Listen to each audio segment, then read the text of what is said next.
It is a world where spatial rifts have emerged and humanity has awakened the professions. We follow the awakening of the profession of Lin Luo, our promising protagonist. With the title of Priest D, he sees that unlike others, he can change his abilities. We witness the growth and mutations of his abilities as he evolves. With this, he begins to defeat monsters and evolve faster than the others. Accompanied by his school friends Lian Yining and Tang Cheng, he sets out for a test. Lian Yining has harbored a platonic crush on the character for some time. The boy's enhanced abilities begin to manifest as bizarre things like viruses and STDs. What will be the journey of a former D-ranked priest to an evil doctor? A secret profession. 300 years ago, spatial rifts appeared in the world, unleashing legendary monsters and revealing secret realms. The world became a chaos inhabited by all kinds of creatures. People lost their lives, and monsters walked among us. And in this catastrophe, humanity gained an opportunity. The awakening of the professions. Some lucky individuals with aptitude would manage to awaken various distinct professions. Among ninjas, warriors, mages, and monks, these people explored the secret realms to obtain resources. These individuals were called professionals. We see a packed auditorium of students and an instructor at the front. Today is the day they awaken their talents. The instructor calls for the next in line, Lin Luo. Beside her we see a crystal egg. Her name is Lai Yu, and she asks the next student to come up on stage. A boy with black hair appears, thinking that as a transmigrant, he is the most special of the students. As he walks among the other students, Lin looks down on them in thought. He believes he will start a new era and that he is the star of the class. He brings his hand closer to the crystal egg. An explosion fills the area and a very bright light appears. The students watching are surprised by such light and imagine he will be a fighter. One of the girls wonders if the discreet Lin Luo will stand out and says she is dying of envy. Lin observes the smoke coming from the egg and knows that this day will be his debut. And then we discover his profession, priest, rank D. The boy looks incredulously at that notification, seemingly disappointed. The instructor congratulates him for awakening in the support profession and again says rank D. The people in the auditorium begin to comment on the profession, which is usually responsible for healing. Two girls are whispering maliciously, since usually only girls can be healers. Lin Luo hears the murmurs, and all of this begins to weigh on his mind. Male healer. Some of Lin's classmates tried to encourage him while others take the opportunity to tease him, calling him Mama Lin. He starts shouting at them, saying that when they need healing, he swears they will get what they deserve. His classmates tremble because they know that having a healer friend is always useful and sometimes necessary. Annoyed, Lin asks them to at least change the nickname and call him Milk Daddy. He knows that professions have levels S, A, B, C, and D, and his level is the weakest. Lin hears a voice telling him not to be discouraged and that they will form a team in the future. That voice belongs to Tang Cheng, Lin's friend who is a level C stone warrior. The blue-eyed boy asks if it's a good idea for a healer and a tank to form a team. The friends' conversation is interrupted by another explosion coming from the crystal egg. The two partners cover their eyes from the brightness and wonder who caused this. Amid all the brightness, a female silhouette can be seen. It is Lian Yining, who has also awakened as the spirit of the frozen lady. Her blue-green eyes like ice open, and her level is A. All the students get excited. Since she was one of the best students, they imagine she would have a high level. Lu admires the newly awakened girl and thinks she is truly stunning. The girl returns to her original form with black hair and school uniform. The instructor excitedly says that with this profession, Lian will be able to choose universities around the world. We continue to see the awakenings of the other students, and many fail at this stage, while others awaken mundane professions like cook. Lu opens his status screen, understanding that it is all a matter of destiny. On the status screen, he can see his attributes, abilities, and profession, as well as his level. Something catches his attention, and he looks surprised at his abilities. The ability Skin Bursting Level 1 appears as one of his options. Lu has never heard of this ability. It ruptures the target's skin, ignoring 50% to 100% of its own defense and causing intense pain and bleeding. The protagonist thinks that if he is supposed to heal wounds, this ability makes no sense at all. As he still doesn't have a high enough level, he can't use it, but he wonders what skills derive from it. Suddenly, he has an insight. If his ability mutated to bursting skin, that means he might be able to mutate his skills, and it seems like everything around him trembles with excitement. The protagonist takes something from his pocket. It's his cell phone, and he starts typing hurriedly. Cheng asks what his friend is doing, and he explains that he is going to buy skill books. Cheng remembers that Lu comes from a wealthy family and that his mother is a sailor. The last time they spoke was 3 months ago. Instructor Lai Yu announces that the awakening of professions has ended. She says that now everyone can return home. Lai Yu also congratulates all the students who managed to awaken their professions. And for those who did not awaken or receive mundane professions, everything can still change. Lu runs ahead, and Cheng asks why he is running so fast, and he says it's an urgency. He is anxious because he requested 2 new skills and wants to see what they will mutate into. His friend and Lian are worried, imagining that becoming a healer has upset him. At Lua's house, a truck arrives to deliver what he ordered online. Sitting on the couch with 2 scrolls, Lua seems quite excited. The 2 scrolls are Recovery Art and Calmness Art, respectively red and blue. He closes his eyes and concentrates to learn the skills. The scrolls burn. On the status screen, he can see that everything seems to tremble. Something is happening. He knows this could mean a mutation in the skills. He receives blood fever, which induces slowness, dizziness, and nausea, and enhanced pain, which doubles the pain suffered by the target. Lua is excited. He realizes that one of them is practically a fever and imagines what he can do by combining the skills he has. The protagonist rejoices. He never imagined he would have the power to modify skills. Suddenly, his cell phone starts ringing. A notification that he has been added to Professor Li's pre-exam group. Everyone who awakened today was added to the group, including Lian Lining and Tang Chen. The professor says they will have 10 days of rest, but will then have to prepare for the exam. A sarcastic smile appears on Lua's face. A sinister and malevolent energy seems to flow from his body. He says that in 10 days, he will see who can withstand his healing. The protagonist can already imagine situations where people are agonizing while he uses his skills. In the school courtyard,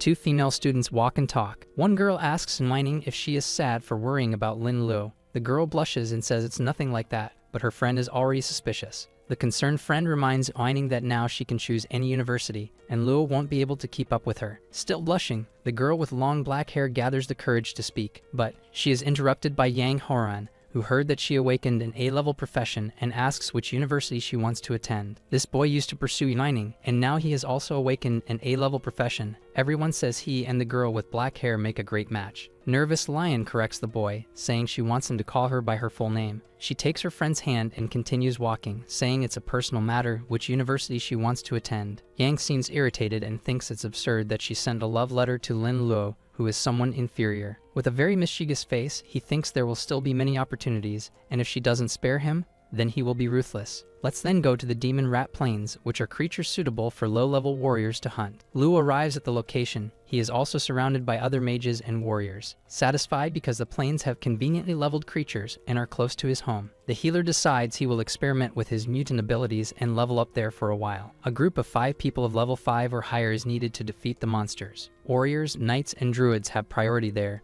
as well as explosive equipment. Lu can see other fighters looking for groups while shouting in the crowd. A beautiful girl calls the protagonist, saying he looks like a novice, that it's dangerous there, and she can protect him. He ignores that irresistible invitation and says he prefers to work alone. A man in armor approaches the woman, and she explains that she thought the boy resembled her little brother and intends to observe him. The 2 veterans talk about how novices are overly confident, and this one is actually calmer than usual. The girl says that anyway he has already found the coordinates for the special monster, and that it will be a great trip. We can see newbies struggling against the rats. They are truly challenging. Lu observes as a rat gnaws on a piece of meat. The protagonist realizes that despite being a monster for beginners, the rat's attributes cannot be underestimated. He now understands why everyone forms teams to defeat them and then prepares his staff. The demonic rat is reduced to disgusting chunks of meat. He manages to eliminate the enemy and receives 60 experience points. Lu is extremely perplexed. His mutant ability is really very strong and resolved the issue in seconds. He prepares his staff again and decides to try to eliminate one more. The demonic rat senses his presence and turns to him with terrifying eyes. However, it cannot retaliate quickly enough and is also dragged down. Lu used another ability that causes the enemy to bleed until their life ends. A yellow light appears, he levels up and is happy with the amount of experience. When he reaches level 1, his 4-dimensional attribute values are permanently increased by 1, and he gains 4 free attribute points. He knows he cannot compare himself to other higher-level healers and starts to adjust his skills. For pastors, the effects of skills, as well as speed and quantity, are related to their mental attributes. He levels up the attributes he deems necessary. Now hidden in a bush, he prepares to try the next skill. But Lu is surprised because his next skill is not working. The demonic rat, which has already noticed his presence, charges at him, and the healer knows that his ability doubles the target's pain. Lu raises his staff again in an attempt to hit the attacking rat with another skill. The monster's skin tears away from its bones, and it is defeated. The hero realizes that he cannot use this pain ability on the rat, because it cannot withstand a use of the skin-destroying skill, and decides to save it for a boss. The protagonist manages to defeat the rat and gains 880 experience points. He continues on his path, sweeping away all the demonic rats that appear without difficulties. Then he finally reaches level 10.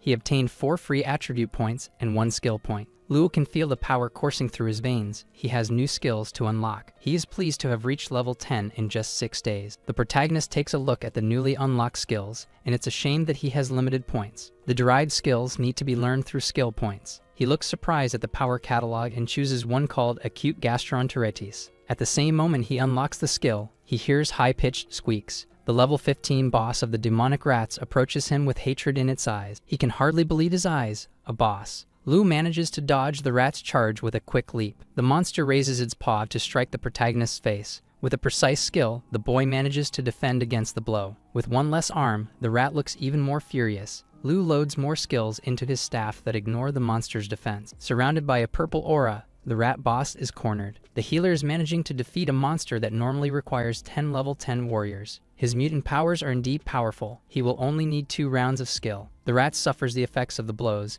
and someone watching laughs and wishes him good luck. Lu turns towards the voices that are speaking to him. A group of 6 people says that all the monsters in the area are reserved for their guild. With a confident expression, our protagonist looks disdainfully at his challengers. Lu is calmly sitting while listening to music on his headphones. Next to him, a group of warriors is trying to defeat the rat boss. The bald man says he is more worried about the boy than the rat, because he gave up too easily. The healer waves to the warriors with a sign of peace and love. The man with the staff says that unless he wants to die, no one messes with their guild. A purple cloud appears, and one of the fighters starts to feel sick to his stomach. He screams at the top of his lungs that he can't take it anymore. The damage was so absurd that his pants gave up and ripped immediately. Soon after, the guildmates also begin to feel the effects of the MC's ability. Other members who are also suffering from diarrhea ask the boss not to look. The man with the staff covers his nose with his hand. The stench is too much to bear. The smell of decay is so intense that he can't concentrate to fight the rat. Lu takes the earphone out for a moment while letting out a mischievous chuckle. Holding his staff that emanates a purple energy, this explains where the diarrhea comes from. The man with the staff can't take it anymore and collapses in pain.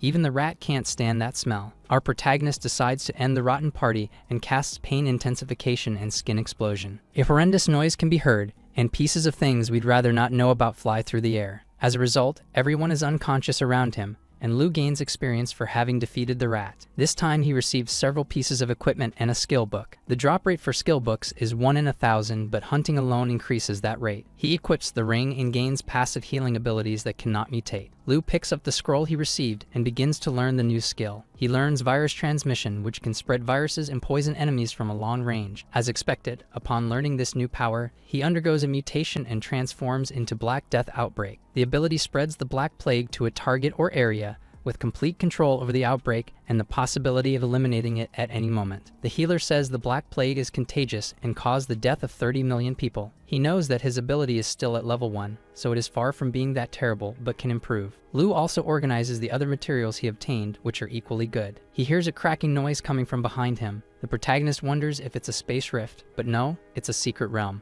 A sinister red door opens near him. It's an undiscovered secret realm. Secret realms are more dangerous than dungeons but contain more monsters and equipment. They close if someone enters them and disappear once completed. Since they hold more valuable treasures, many professionals fight to enter them. Lu approaches the door. These realms are divided into 4 levels: normal, hard, nightmare, and hell. He looks at a medal near the door that says hard level. It would be complicated for him to do it alone. If he goes back to seek help, someone might find the door and enter in his place. He decides to try even though he doubts whether this could be a blessing or a disaster. As he pulls the door's key, he is teleported inside it in an instant. We now see Qing. She is with her friends and has dropped a class change book. She catches her friend's attention, seeing that there is an entrance to a newly opened secret realm. Her partners seem excited and intend to enter the realm as well. However, they realize they cannot enter due to the level and consider selling the door since it is a very expensive item. King says she will pay 4 million and that they can split the money, but that door will be hers. The 3 look astonished at the girl with attitude. She needs to be careful in case someone has already entered the door. She asserts that since there are only newbies around,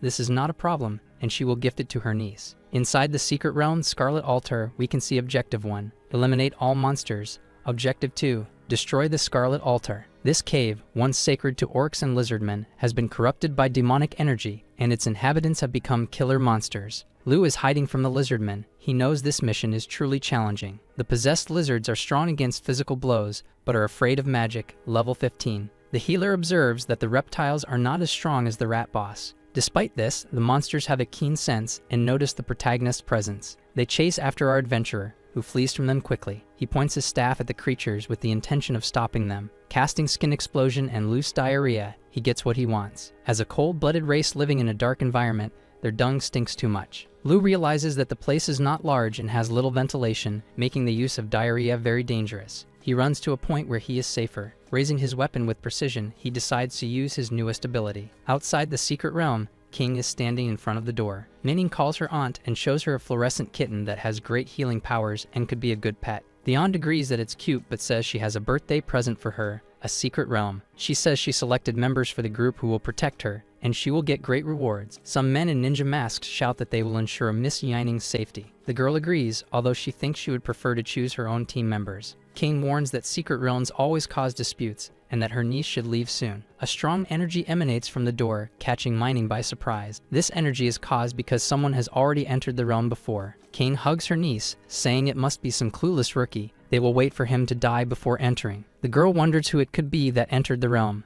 Inside, we can see a lizard man suffering from Lu's ability. The protagonist has already eliminated some monsters and leveled up to level 12. Since they are high-level monsters, he managed to evolve 2 levels quite quickly. The power of the plague ability is that it is very contagious and would not work as well in open spaces. In a closed cave with many monsters, he would only need to infect a few, sit back, and wait for them to be eliminated. He observes the lizard Kane while thinking he cannot try to defeat them one by one, as he would be overwhelmed by their saliva. The best way to win would be to find a pathogen, but most lizards have a limited activity area. Lu hears movement from monsters behind him, and a different large lizard appears. It is the white lizard, an elite monster that wields a hammer and is physically stronger than the others. The healer believes it is the perfect target for his Black Plague spell and casts the power. The ability reaches the elite monster and hits it squarely. The other lizards ask their chief what his problem is, and if he is okay. He replies that he is just trembling a bit and orders them to continue patrolling. There is a scarlet crystal at the back of the cave surrounded by several lizard men. Lu begins to count how many enemies the virus has already managed to infect, and it keeps multiplying. He sits in a corner and continues counting, waiting for his deadly plan to unfold. The lack of hygiene habits also helps the disease spread more quickly. And then the healer raises his staff, saying it is time to start the Black Death. The boy places his fingers under his forehead and commands it to explode. Literally, an explosion occurs throughout the secret realm. The lizard men are all infected with the Black Death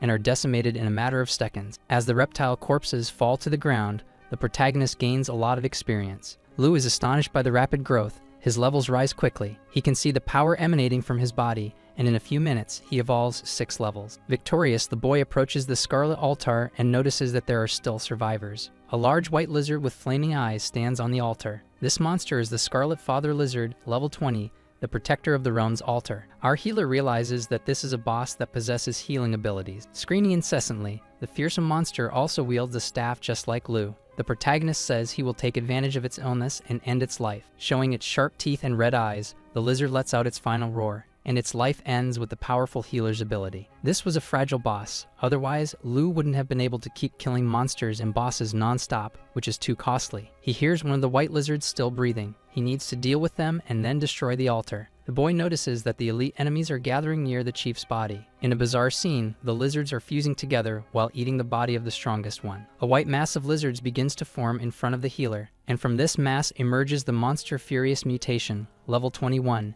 even more powerful. Furious Mutation stands before our protagonist with all its sinister pomp. Lu is exhausted, and the enemy is a combination of a mage and a melee attacker. The monster screams for him to go to hell and attacks him using its weapon, a chain. Fortunately, the blow does not hit the healer, who defends himself from the gust of wind. He takes a magic recovery potion from his inventory. While drinking the potion, the monster moves quickly behind him. Mutation uses its charge power and pushes the protagonist forcefully. The poor boy is thrown to the ground and only managed to take a sip of the potion. On its staff, the boss begins to gather scarlet energy, blood entanglement. The ability starts firing multiple blasts in various directions, and Lu tries to escape. Trying to drink the potion with one hand, the healer casts the Black Death spell with the other, but the monster manages to dodge by jumping over the attack. Another corpse of a white lizard begins to emanate a type of energy. Mutation again strikes with its chain but still does not hit the protagonist. Still drinking the potion, Lu reveals that the boss was not the original target of his power. The furious monster charges at the healer, who manages to keep his distance. The boy shouts Black Death several times, and explosions fill the area. He is completely exhausted, and his MP is high, but his HP is practically at its last. Mutation warns that even if he regains his powers, none of his abilities will work on him. Lu cannot understand what the monster is saying but warns him to look around. The healer has used Black Death several times, but the targets were the corpses around the boss. Since the virus in the bodies is now highly concentrated, he can use all of his mana on one ability. The healer has a great trick up his sleeve. What kind of viral banquet will this cause? The protagonist uses the ability Skin Explosion, and a cloud of energy rises around him. Since the boss is just a temporary mutation, this will cause the virus to affect its body. We see a green explosion ending the balance of the mutation and completely destroying its existence. Our healer emerges victorious again, reaching level 20 and receiving some rewards. He received an axe that is useless, but he has a staff that will serve him well. In addition, some abilities appear as well. Several new abilities appeared because when you reach level 20, you can learn new powers and maximize your points. Lu ends up thinking that his abilities are becoming a bit ridiculous but decides to learn Influenza. The boy turns around because he remembers he hasn't picked up some drops from the other monsters. He uses the summoning skill and commands the lizards to destroy the scarlet crystal of the altar. From within the wreckage of the crystal, he can see something that looks like a useful reward. It is a divinized rune, an evolvable item that is the best reward from this realm. Lin Lu is proud because he has finally completed this secret realm. By completing all the objectives, he reaches level 24 and gains some items and money. He is satisfied because he also received a perfect career change pass. Several items are added to his inventory with many interesting abilities to be used in the future. Meanwhile, outside the door of the secret realm, Yining and the others are still waiting. From inside the portal, Lu begins to emerge slowly. One of the men says he thinks the guild has failed to complete the missions and is getting up. They are stunned to see that it was just one person alone. King remembers him and thinks that all his partners must have died, leaving him alone. Yining recognizes that it is Lin Lu standing before her. He explains that he was hunting alone, and she becomes quite worried about his injuries. The healer is in a hurry and asks to talk later because he wants to sell his newly acquired items. The girl asks him to wait, and the other men fear for her safety. King says that Yining's friendships are only her business and that they should continue guarding the entrance to the realm. However, the door begins to close and everyone is astonished. They cannot believe that Lu actually managed to complete the secret realm alone. As Lin Lu walks away, the young Yining asks him to wait. She explains to Lu that those men were just her bodyguards, but she believes in him. The boy says it's no problem and that he doesn't mind. Shyly, Yining smiles and asks if she can form a team with him for the exam. The exams are divided between individual and groups of 3. Based on the results, students can enter universities and earn special rewards.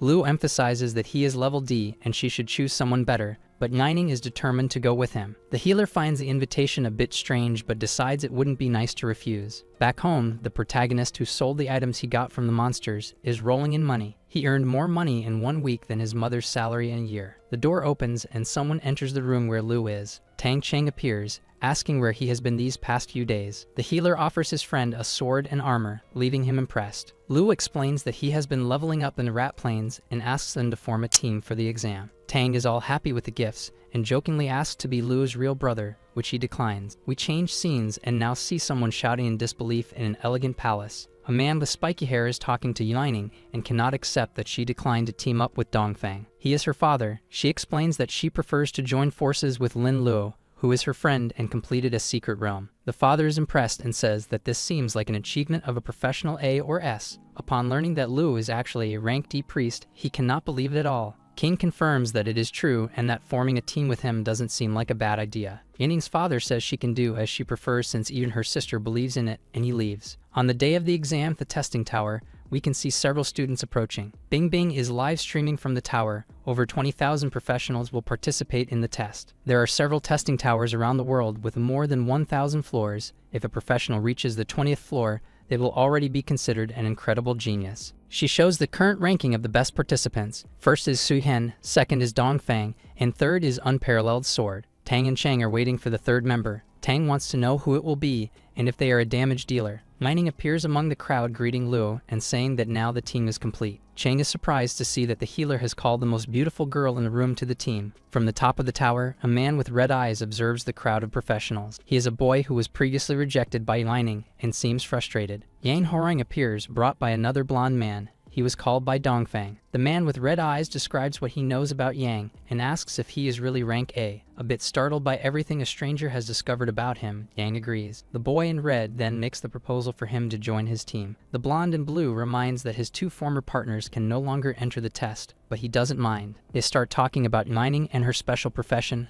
the Snow Princess. Dongfeng says that she has the brain of a woman that doesn't work, which is why she rejected joining his team. He connects the conversation by telling about a single woman who was ever worthy of attracting him. She was the youngest daughter of the Mirong family, Mirong Xuyan, a beautiful blonde girl. The beautiful girl talks about Yining's teen choice, believing she should have chosen better. Her partner tells her not to worry because first place will surely be hers. Xuyan explains that she doesn't care about the rank, but rather about the reward of the test, the wonderful artifact of the world. A warning is heard for the candidates to stay alert as the exam will begin soon. Everyone prepares in teams to enter the testing tower. Our team of protagonists enters the location. Cheng says that each floor is an independent world. At the same moment they arrive, the heroes are greeted by raging monsters. Cheng seems surprised, but Lu is eager to show his skills to his teammates. Yining takes the first step, transforming into the Ice Princess with her frost attack. Everything around freezes, and icy stalagmites form all over the ground. She asks Lin Luo to step back as she will protect him. This disappoints him as he wanted to put on a show. The tower vibrated with the storm of powers boiling inside it.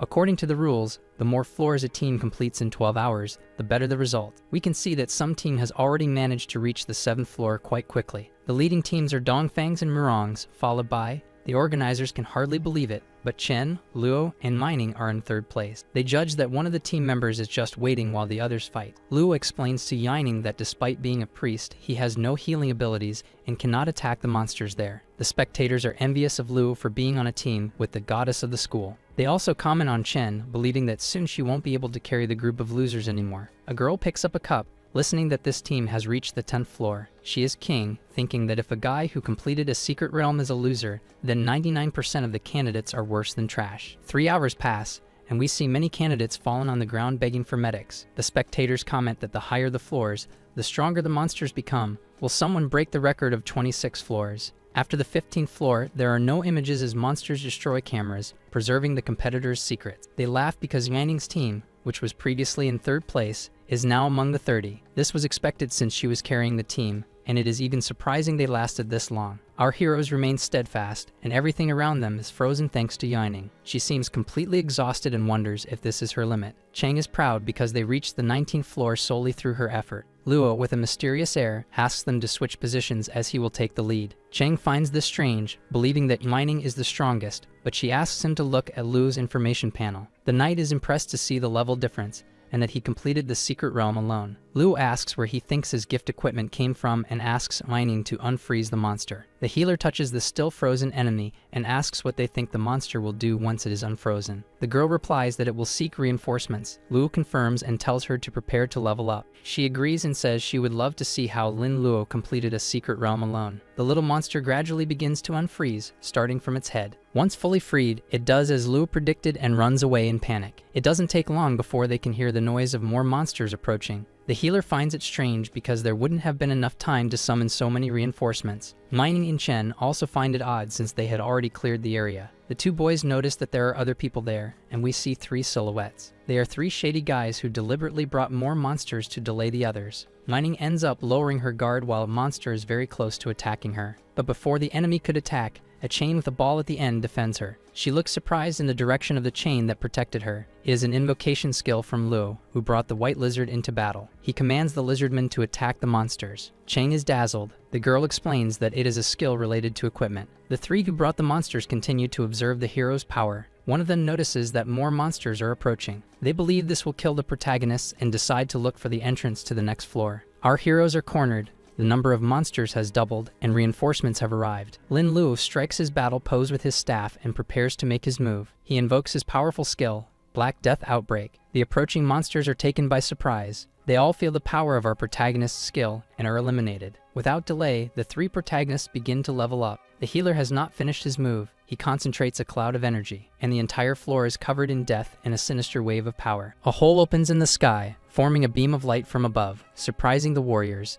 The team managed to defeat the bear goblins, earning 2,765 experience points. Cheng is impressed by the amount of experience and Luo's skill. The Ice Princess is convinced that it wasn't poison, as bear goblins are extremely resistant. Luo agrees that his friend is very smart and says it's not poison, but rather a disease-type ability. His skill allows him to infect enemies with a virus that takes over all their cells in a short time, a contagious virus. With so many goblins there, the number of viruses becomes absurd, and this dense cloud of virus spreads across the entire floor of the tower. Cheng is concerned, but Lu explains that he is the one controlling the virus and that the boy won't be infected. Striking a confident pose, he explains that it would be different if it were people not on his side. Meanwhile, elsewhere, a trio of warriors is on the move. They talk about the three protagonists and wonder if they're still somewhere in the tower. One of them, however, thinks they shouldn't waste time talking and says he knows the entrance to the next floor. But the three stop walking as the sky begins to darken. A strange cloud catches their attention. They look up, stunned, trying to understand what's happening. It's a massive black cloud that covers the entire sky of the area. The effects of this giant air mass start to affect the boys, who begin to feel sick. Among the terrible sensations they experience are headaches and severe difficulty breathing. Not just the trio, but other participants on the same floor begin to feel the symptoms as well. Fearing a further decline in their health, many start to give up on the challenge.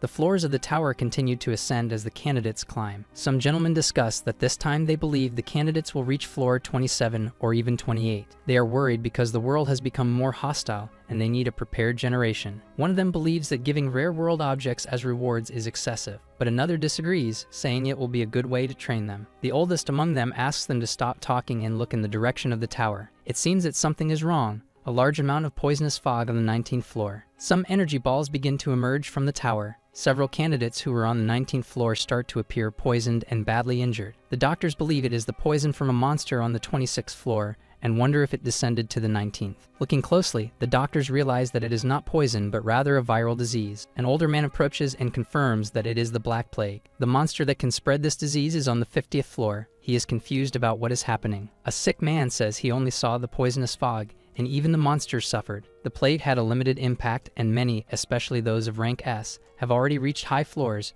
turning it into an unexpected benefit. We see the silhouette of three warriors arriving on a floor with several centipede monsters. It is Dongfang's team, which is very well prepared and intact so far. He is determined to reach level 28 with all the technology and intelligence of his family. Dongfang's sycophant says they are the only ones to reach level 26, but he asks not to underestimate the others. Murong Xuhen is also at the same level as them, but he believes that will be her limit. We see the beautiful blonde girl and her partners defeating several giant centipedes. One of her partners uses the Holy Shield skill to defend their team. This prevents the centipedes from getting close and even rebounds their attacks. The defender is tired because the number of monsters is very large and they are targeting them. Xuyen says that thanks to Sister Mei, she was able to preserve her strength and will show what she can do. Sister Mei says she wants to apologize because she used honey to attract all the monsters to them. Her two companions look shocked. The blonde asks why she did that. Mei confesses that she did it out of jealousy because Xuyen always has the attention of men and gets everything she wants. She says she did this at Dongfeng's command because he promised to include her in the family and asks Xuhen to sacrifice for her. The blonde scolds her, disappointed, and says she was deceived. Mei doesn't believe it. Outraged, she says she trusts her brother He and that Xuyen is jealous of her. The girl adds that she has never won anything against the blonde, but for a man, she will win. Xuyen says they already have enough points to qualify for the individual competition. With great conviction, she states that when she qualifies, she will take back the throne that Dongfang took from her. Our heroes are arriving on the 20th floor, and Chen gives all the credit to Luo's power. The healer asks them not to celebrate too soon and that they must level up before the monsters return. Yining explains that Luo's abilities may not be effective against monsters with higher magical defense. He adds that they are also ineffective when in open spaces or with few monsters. The girl also reminds them that when they kill the monsters, other candidates may be affected, and this could end up offending many participants in the challenge. Chen understands the concern. The healer repeats only the word offend, and concludes his reasoning by saying that in this world, if you don't fight, you perish. This certainly boosts the team's morale, and they agree that they will always stick together. The 20th floor looks like a jungle with various bizarre insectoid monsters. The peace of these insects is interrupted by a rain of stones. An explosion disperses some of these disgusting monsters. Chen shouts at them, provoking them to look at him. He makes an obscene gesture at the insects and says he wants them to come fight him. Some flying insects appear and start chasing the boy, who runs in desperation. Chen asks his friend to conjure the virus quickly before the monsters swallow him. Luo prepares his staff and energy while a horrifying insect approaches him. A neon blue light pierces the bizarre insect. It's Mining, who along with her friends is also eliminating some enemies. She declares that as long as she is there, no one will harm Lin Luo. A herd of monsters approaches and the healer raises his staff. With confidence, he declares that the show is about to begin. Conjuring his Black Death outbreak, he causes an explosion in the area. Some spectators comment on the breaking of the record, and two teams are on the 27th floor. Some are disappointed with the result that Murong Xuhen achieved, as she was one of the favorites. They comment that even when suppressed, future geniuses may emerge like Master Lei,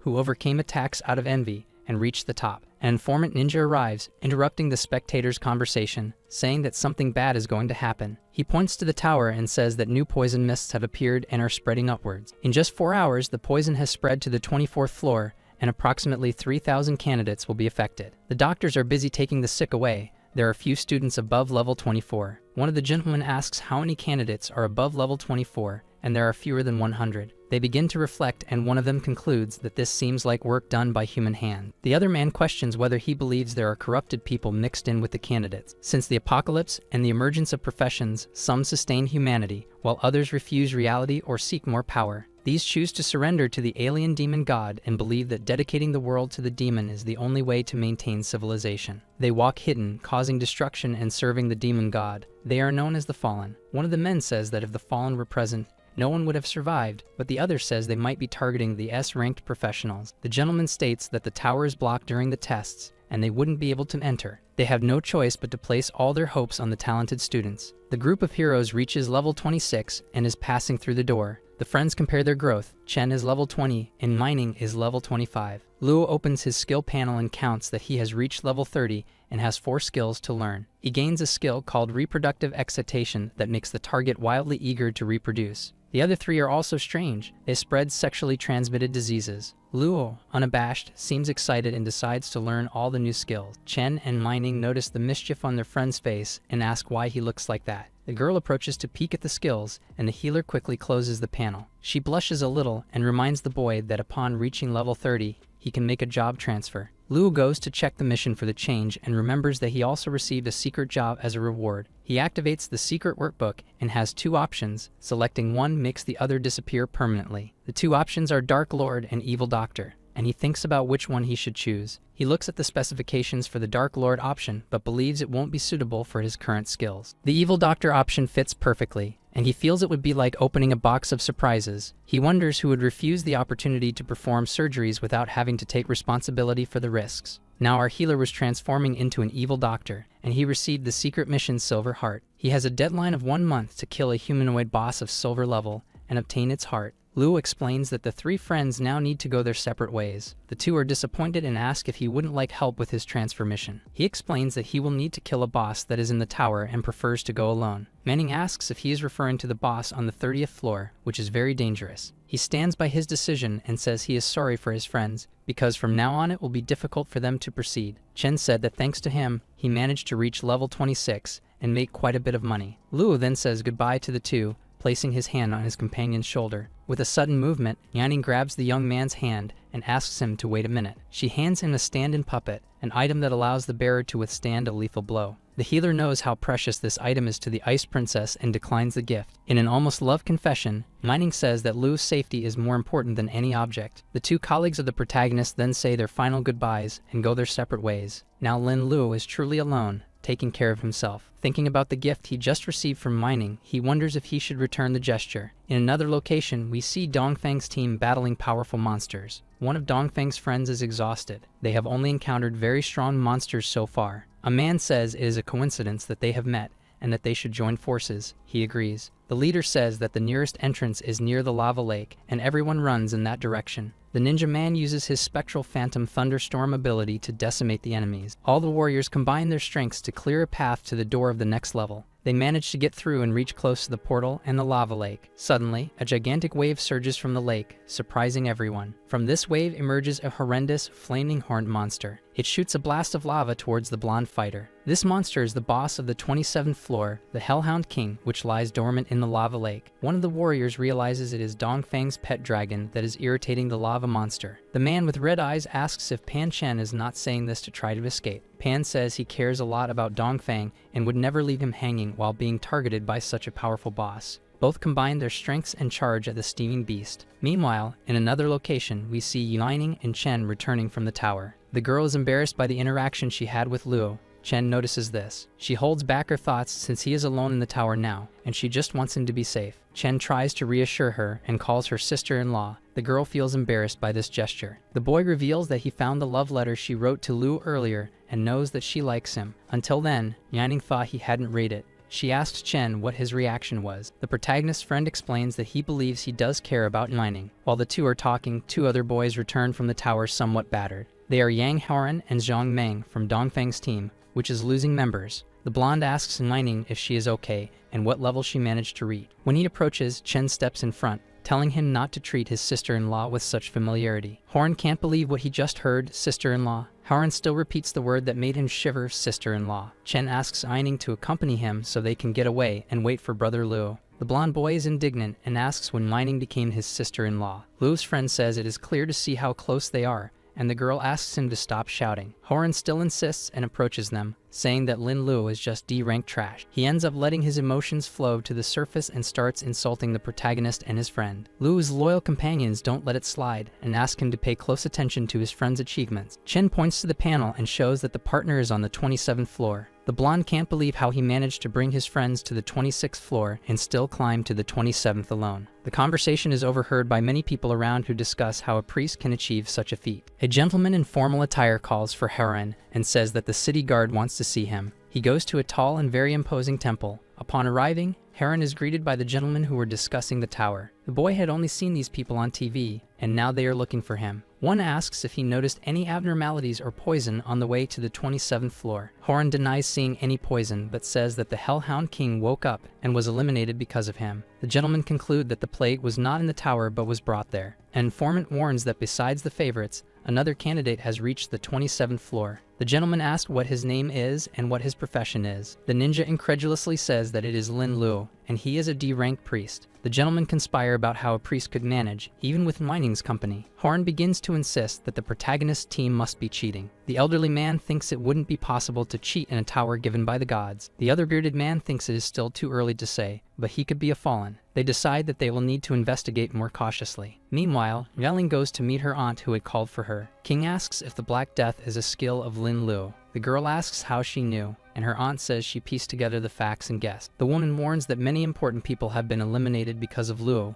and this could end badly. The young lady panics and asks if her aunt has a solution because she doesn't want her beloved to suffer. King says that the solution to the protagonist's problems is Yeling herself. She leans in close to her niece and starts whispering something in her ear. The girl asks if she should tell her father, but her aunt says it's better not to. Apprehensive yet determined, Yeling says she will do anything for Lin Luo. Our protagonist is surrounded by flaming creatures. Luo is embarrassed to see this situation. His reproductive excitation ability is powerful. A giant lava ball begins to form in front of the boy. It is the Hellhound King, who should normally be asleep but has decided to show up. The hero doesn't seem impressed and dodges a charge from the monster. Despite being badly injured, the monster suddenly decides to confront Luo. Swinging his staff, the hero ends up thanking for facing a boss with weak life. The giant starts charging a magical attack in its maw. Luo prepares the Alzheimer ability so that the boss forgets its skills. Under special circumstances, this ability can cause a magical regression. The protagonist says he will eliminate it while it is weak, and has one more surprise. He unleashes all his debilitating abilities on the boss without mercy. This package of pain he reserves exclusively for bosses. With a shrill scream, the boss seems to be feeling the effects of the abilities, but instead of perishing, it bends down. It remains firm in front of the hero. With eyes shining with hatred, it glares at the protagonist. Luo suspects that the monster is entering berserker mode. The creature turns around. Apparently, it pretended to go berserk but decided to flee. The protagonist will not be merciful and charges another ability in his staff. He casts the mental confusion ability,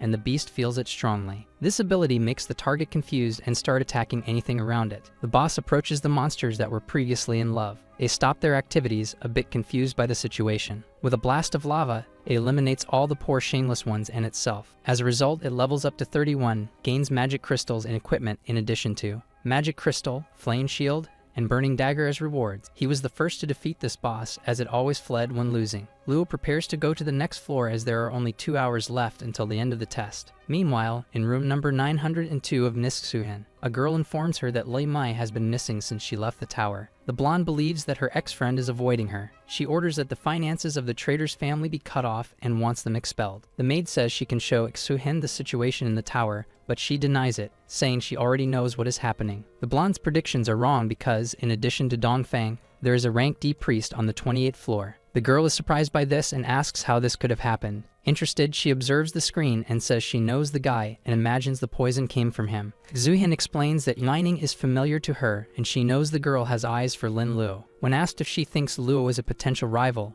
she says that from what she can see, she believes not. Unless he has tricks up his sleeve, and that excites her. Lin Luo's achievements have led everyone to comment and think he might have cheated. Niling hears someone saying this and is offended, saying he would never cheat. King believes the hero has the ability not only to break the record, but to become a national champion. The girl asks her aunt if the students from the Imperial College are strong, and she confirms. She explains that the record of these students is 29 floors, but the necromancer who holds the record is no longer in the city. King says that with Lin Luo's potential, it is possible for him to win the wonder of the world. The young people do not know this reward, and the aunt explains that the champion at the end of the exam will receive it. An instructor appears to congratulate the two boys who made it to the 26th floor. She warns them that many important people want to know more about them. Shen informs that the protagonist asked them to say that everything was his doing. Back in the tower, we can see the 29th floor. The floor is inhabited by level 40 harpies and a level 42 bloodthirsty willow tree. Dongfang and his pet dragon are exhausted and panting. He is shocked by the strength of the monsters on this floor and wonders if he should stop there. Keeping himself motivated,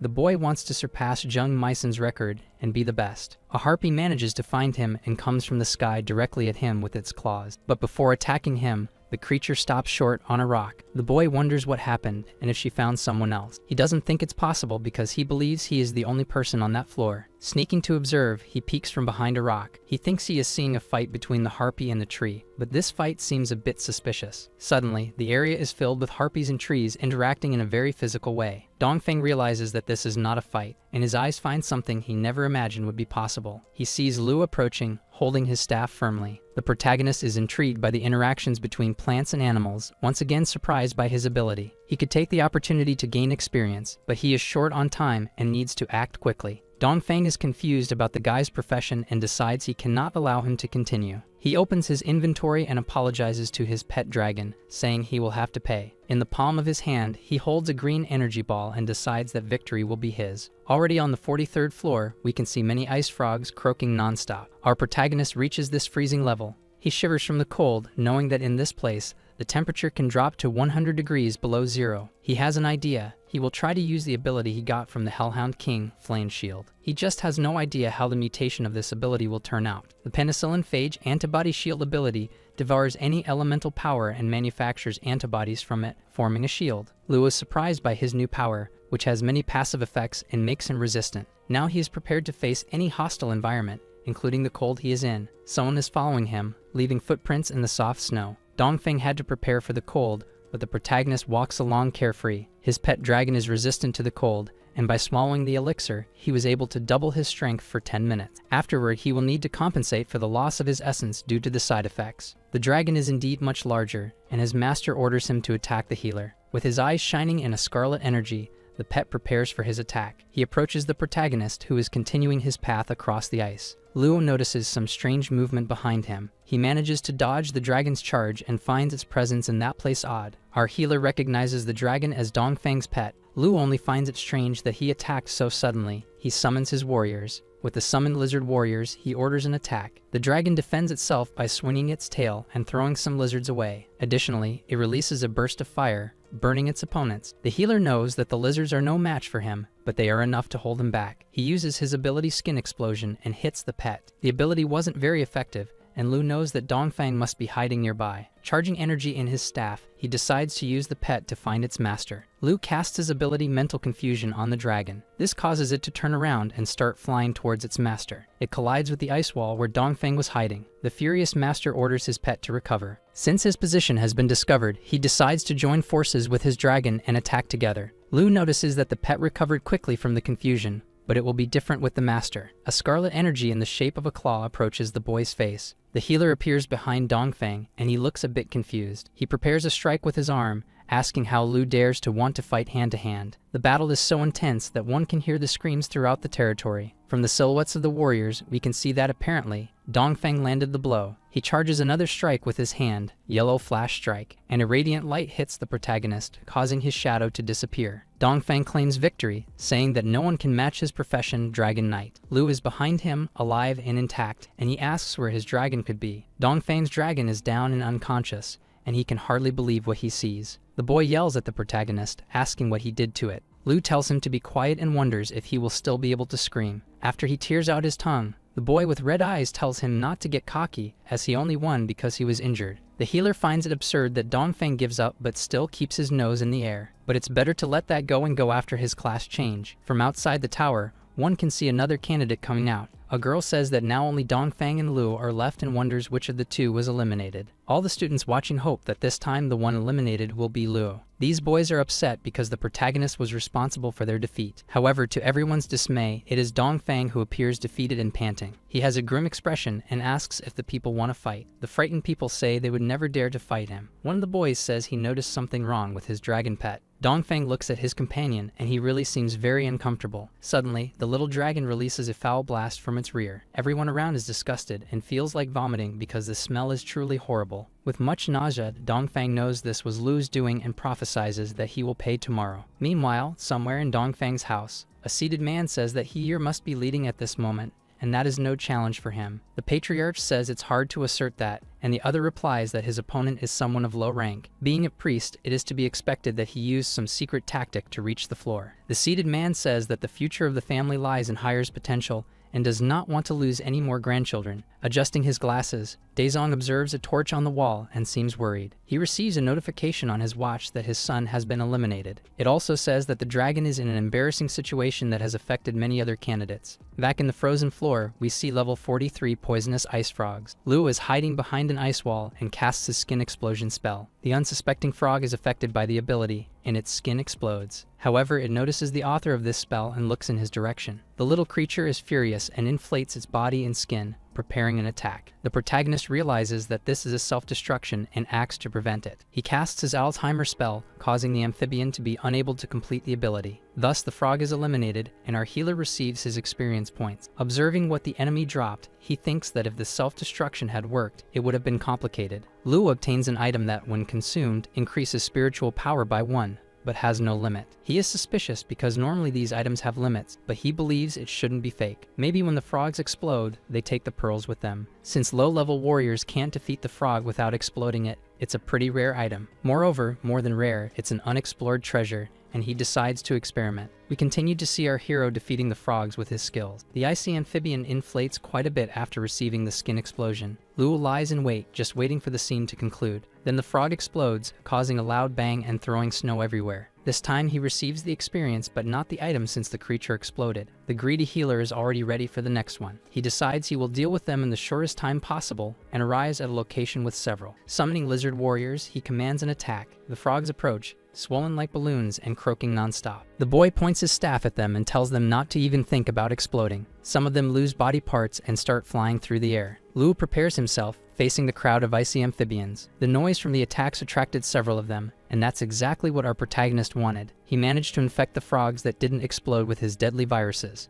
The air on the floor is now filled with various types of viruses, and now he is ready to use them. He shouts Black Death Outbreak. As a result, he reaches level 36 and gains several pearls, but he is exhausted. Despite being tired, he is satisfied because he managed to get 248 pearls. Consuming them, he feels his strength increasing substantially. Feeling his head refreshed, the hero manages to double his spiritual energy. The demonic rune absorbed enough substances to enhance its effects. He holds the rune in his hands, analyzing its secret effects. This rune increases attributes, transforms into creatures, and absorbs energy. While contemplating the effects of his equipment, a large shadow approaches him. The healer notices some different presence. It is the Ice Poison Toad King, level 45, and significantly larger than the other frogs. Lu gets excited since the enemy arrived just in time for him to test his new powers. Suddenly, the toad can only see a blur of red energy. Another smaller frog appears before him, and the boss is confused. This frog is Luo. His new ability allows him to transform into other creatures. He knows the air is infested with viruses, and even if he does nothing, the boss will die. The little healing frog approaches the boss's rear and finds the perfect angle.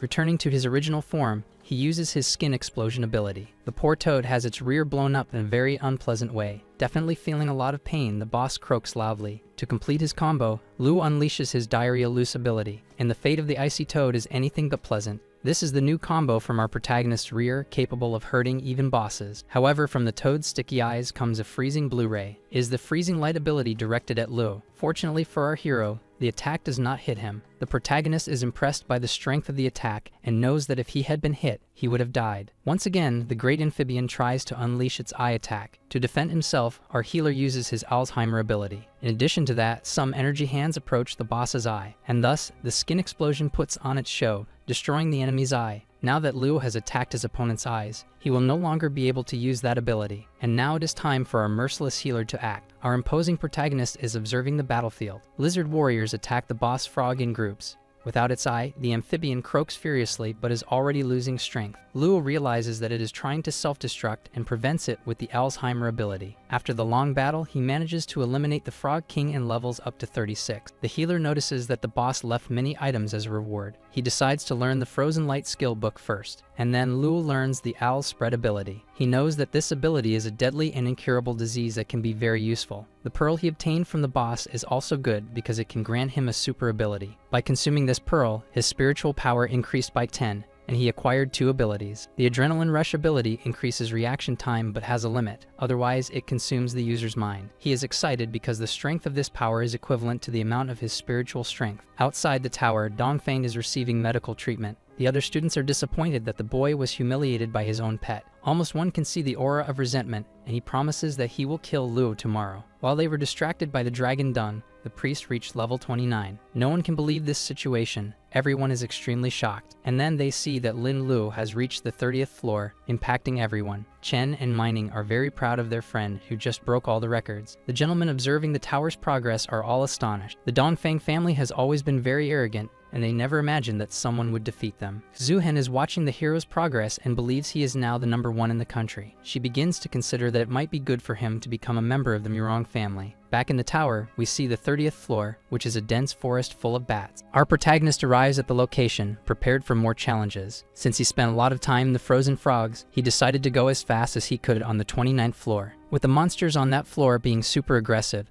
his mental abilities resolved quickly. He decides to use the bats to reach the floor boss quickly. These bats are the sinking bat of level 45 and are the most common on the floor. Luo charges his skin explosion ability to start the chaos. One of the bats that was hanging suffers the effects and dies. This causes the other hundreds of creatures to awaken. The healer is patiently waiting atop a tree. He uses his ability to transform into a creature. By turning into a bat, he manages to deceive the others and pass by them smoothly. Taking advantage of his new ability, he flies over the area looking for the boss. Luo spots a gigantic cemetery. In this location, he locates humanoid monsters and then imagines that his boss is one too. The blood servants are elite creatures and are probably guarding the boss. The protagonist returns to his original form and begins the battle with mental confusion. This affects the 2 bodyguards of the boss. In a quick lunge, he takes the opportunity and manages to slip past. For him, the farther away he fights, the better, so he sneaks along the path. Luo reaches the fallen Baron of level 50, the boss of the area, who is unconscious. Taking advantage of the fact that the big monster is sleeping, he decides to start with Skin Explosion. But his initial ability seems to not work very well. He is surprised by an instant ability. Discouraged, Luo realizes that as a boss, he would not be defeated so easily. Some movement surprises our protagonist. Black blood emerges from the ground and begins to merge into a large slime. This slime forms a humanoid with long silver hair. The humanoid is terrifying and starts screaming while looking at Luo. The hero's enemy can regenerate its blood, so normal methods will not kill it.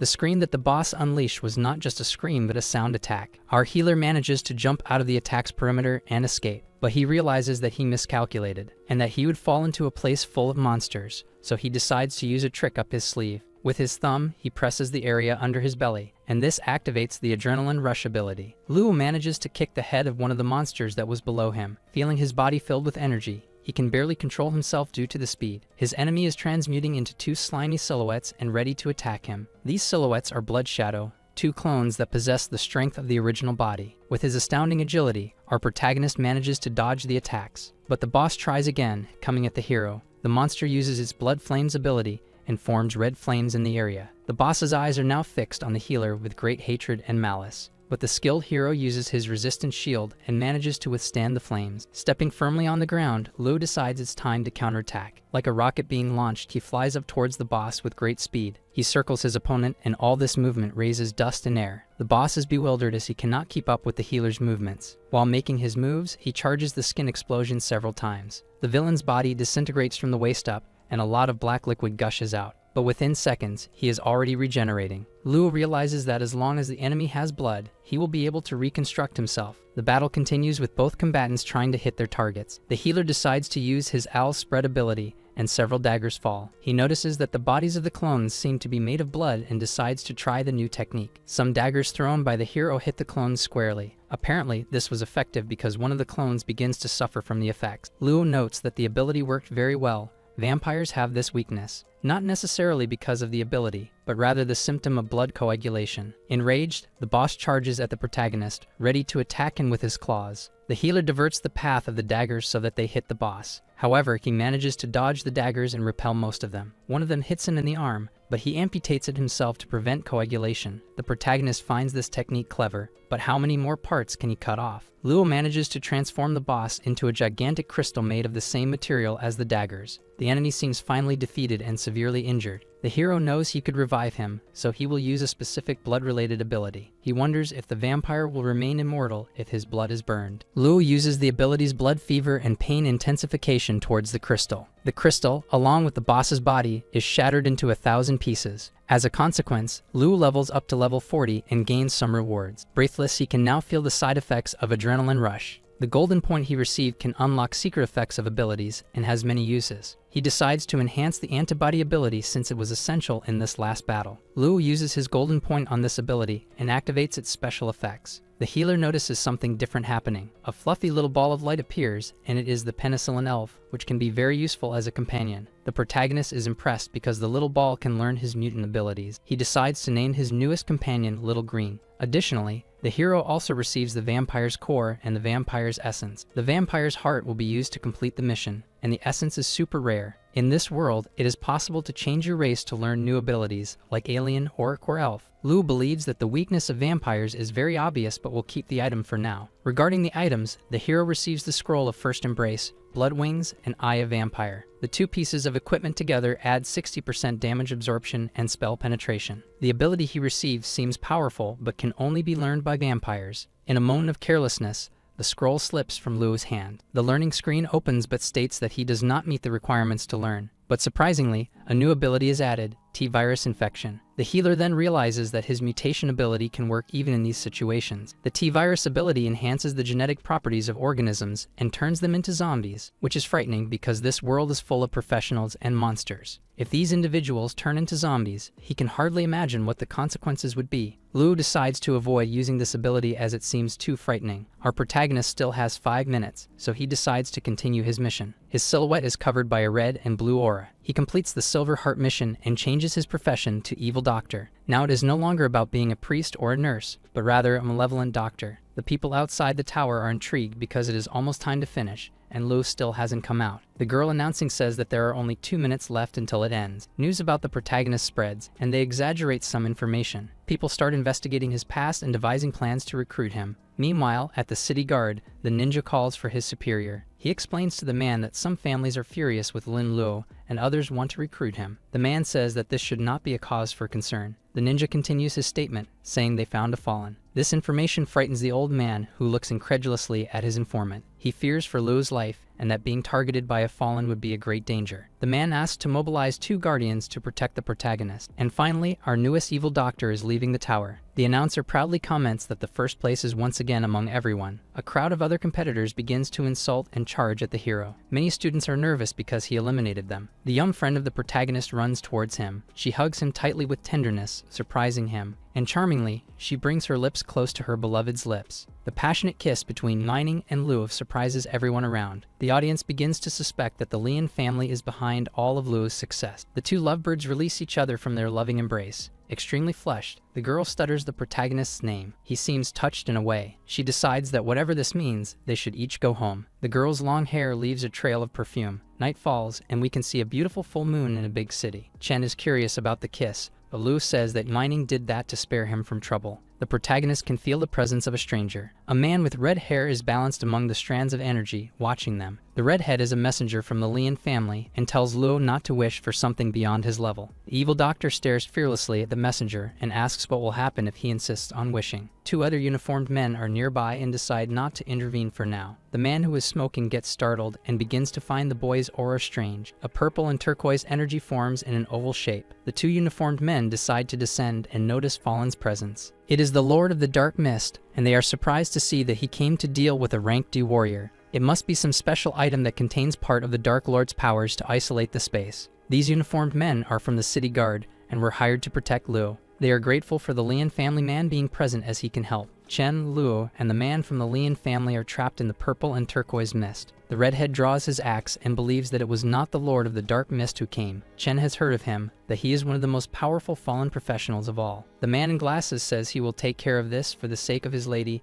and that they should follow him to the weak point of the mist. Behind the three, a noise is heard, and someone in black shoes approaches. It is a girl with green hair who says she didn't even bring the root of the black mist, and they already want to flee. The red-haired boy begins to blaze while holding his axe. The girl orders that wolf number 13 play with him. As she comes back engulfed in flames, the redhead approaches the henchman with sharp claws. The henchman shows his true form, a humanoid wolf with sharp claws. With a swing of his axe, the boy from the Lian family manages to kick up dust in the area. The girl was looking for Luo and asks if he would like to join the Night Watch. Chen steps forward and tells her not to come closer, or he will have to act. The protagonist asks what the Night Watch is, if it is an organization of the Fallens. The girl calls him little brother and says that Fallen is just a dirty name they made up. She brings her hand close to the boy's face, lifting his chin with her index finger, and she claims that in reality, they are the true saviors. Lu looks shocked by the information. His expression changes. The woman explains that to sustain life in the world and have a future, they believe in the evil god. Among the 13 masters, there is one who deals the poison and would love to have him as a disciple. Chen looks very worried, but Lu asks him not to stress. The woman says he will have no choice and commands Ghost 27 to go after him. The ghost asserts that when they catch him, Gu will make him kneel and comply. Some specters approach the protagonist, and the ghost asks them to hold him. However, the chief ghost is surprised to forget how the spell to summon other spirits work. A cloud of dust rises toward him. Lu had cast his Alzheimer's spell and asks him not to take him for a fool. The powerless enemy falls hard to the ground. He holds his head with his hands and begins to scream in despair. The girl gets irritated by Lu's action and calls him trash. With her power, she begins to lift roots from the ground and says she will have to do everything alone. From the roots, some threatening carnivorous plants form. Chen shouts for his brother to protect himself and run. However, the protagonist does not let himself be intimidated. Raising his staff and placing his other hand on the ground, he prepares mental confusion. The green-haired woman feels the consequences of this ability and puts her hand on her head, and something makes her very surprised. Lu is getting closer and closer. She uses her ability courting death. Tentacles grab the protagonist's arms and neck. The boy is torn apart, his body splits into 2 parts, and he screams in agony. Laughing uncontrollably, the girl says this is what happens when they mess with her. But suddenly, her eyes cannot believe what they see. The poor ghost is on the ground and asks why Xiaoman did this to him. She points at the protagonist, screaming that he is to blame for this. In doubt about whether he is a mental manipulation spell or a dark priest, she understands that he is not a rank D. The worst part is that while he is using the ability, he makes his false moves. Xiaoman is furious and will not forgive him for killing her guard. Raising her arms, she invokes several plants with her Xamon Kun Wood Realm ability. The roots rise and fly swiftly towards Chen and Luo. A gigantic explosion raises a large cloud of dust. Luo's brother warns that if they only keep dodging, they won't last long. Our protagonist asks him not to worry because she will be the first to die. The girl is impatient and furious and asks where the ability he just used is. While continuing her attacks, she screams for him to show her how arrogant he is. But something catches the attention of the plant girl. Her face has a green stain. She looks at her body and begins to notice that many spots are appearing. Could it be a virus? Despite having kept her distance from Luo, his little friend managed to reach her and infected her. He used the Black Death Outbreak ability on the girl. The young woman begins to feel weak and lose consciousness. Wondering how this happened, she starts to fall towards the ground. Chen asks if she is dead, but Luo says that not even she knows for sure she is or not. The protagonist wonders what is happening in the fight on the other side. Although he doesn't like that red-haired guy, he knows that the Fallen are the biggest enemies there and decides to help him. One can see a warrior with a flaming axe battling against the wolf. The wolf is looking to the side while fighting the boy. The red-haired one finds this outrageous and very disrespectful. Defending himself, the monster says he wasn't distracted and holds the attack. Daring to say no only makes the flaming one even angrier. The Fallen seems to be in pain and has his arm on his abdomen. He wonders why his stomach hurts, as if it were full of too much food. He seems to be holding something with all his strength. The monster turns around looking for a bathroom because all that supposed food is about to come out. The red-haired one holds his weapon and says it's better if he doesn't dare to escape. With a lightning strike from his flaming axe, he charges forward. He returns to his original form and asks Lin to wait because he solved the problem and will help them. But when he looks for the protagonist, he realizes they have already taken care of everything. The situation is strange because the woman was the strongest among the Fallen there, and the wolf acted strangely. So he decides to approach our protagonist and his brother. Looking into Luo's eyes, he asks what his profession is. The boy replies that it's nothing special. He is just a priest. We see a strike hitting the purple and turquoise mist. The hands of someone touch the ground of the place.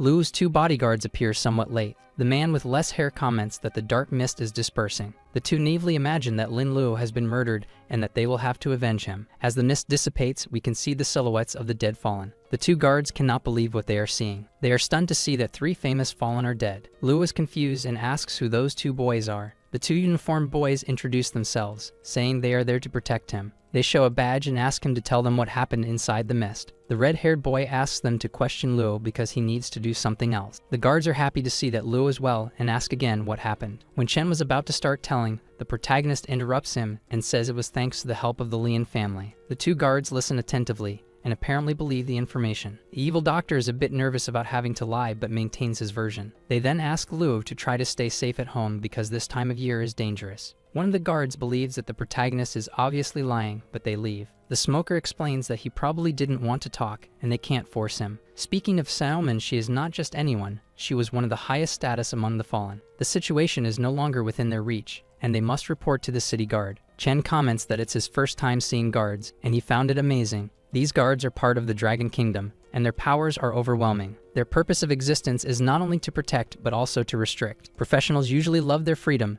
and the guards can interfere with that. Chen is worried about the master of poisons who might be looking for him. Lu explains that he shouldn't worry because they are out of the city and the bosses won't reach them there. The boy's brother says that even if they are just small fish, they would still be dangerous. The protagonist asks if he thinks the Lian family name is just for show. He picks up his phone, and a conversation between him and Mining appears. She asks if he is okay. Our hero replies that he is perfectly fine. At the city guard, someone reports that 35 professionals were attacked and 7 died, and 27 fallen were eliminated, 11 captured alive, and 25 escaped. The man seems quite disappointed with the news that 7 new professionals were killed. It may not seem like much, but the fallen only target the strongest professionals, so it is a significant loss. A guard reports that Lin Lu was attacked by Xiaomen and her troop but managed to win. The leader of the guards praises his informant, saying he managed to protect Lu and even kill Xiaomen. The guard says he misunderstood. In fact, it was Lin Lu who did everything. In disbelief, the man shouts and asks how it is possible for a new professional to kill a fallen. The man asks the guard to recount exactly what happened. He explains that he doesn't know the details, but that Lu was accompanied by a guard from the Lian family. They managed to analyze that the wolf died from a hatchet attack despite having diarrhea. The man reflects on this information, and if Lu can manipulate Black Plague, diarrhea is nothing. Yang Gitu died from blows dealt by his loyal partner Xiaomen, who seemed to be confused. A high amount of Black Plague virus was detected in the girl. The guard says he suspects that Lin Lu was the cause of all this and that he is not just a simple priest. Despite the evidence, the older man believes it is still too early to draw conclusions. Because Xiaomen is related to Elder Poison and now she has been killed by Lu,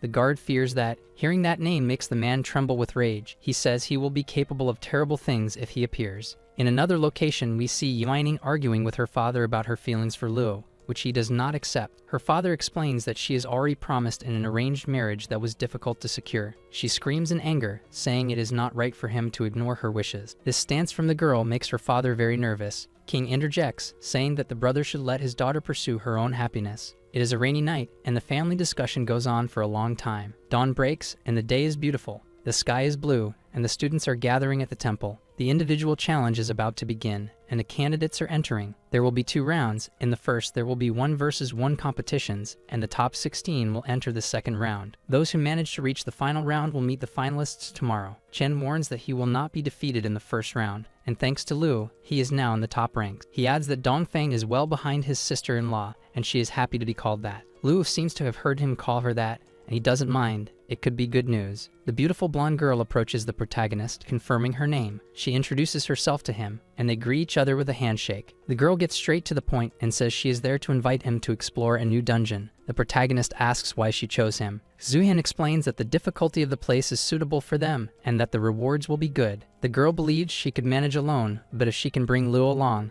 they could develop a relationship. Even if they don't manage to complete the dungeon, being more than friends and less than lovers would already be great. However, Lu says he will have to decline, and the girl asks why. Since he has already completed the job transfer, it would be impossible to enter this dungeon. When a new professional reaches level 30, he must enter the Black Iron Realm and become a true professional. After reaching level 50, he can undergo the 3rd transformation and enter the Bronze Realm. The next levels are 80 for Silver Realm and 100 for Gold Realm. To reach the Epic Realm, one must be level 500. Zuhan is impressed. The boy hasn't even finished his exams and is already in a higher category than everyone. Dongfeng interrupts the conversation, shouting that Luo, besides embarrassing him, is trying to seduce his fiancé. The blonde explains that she hasn't accepted any proposals yet, but he says he knows she will. The blonde boy with a bandana is also furious with Luo and says he will make him beg for mercy in front of Mining. The protagonist calls the blonde a pest and says he will help Mining get rid of him. For the next competition, a list of competitors was created in random order. The candidates are asked to move to the arena in order. Dongfeng is determined to confront Luo and make him feel a pain worse than death. Mining is worried about her beloved,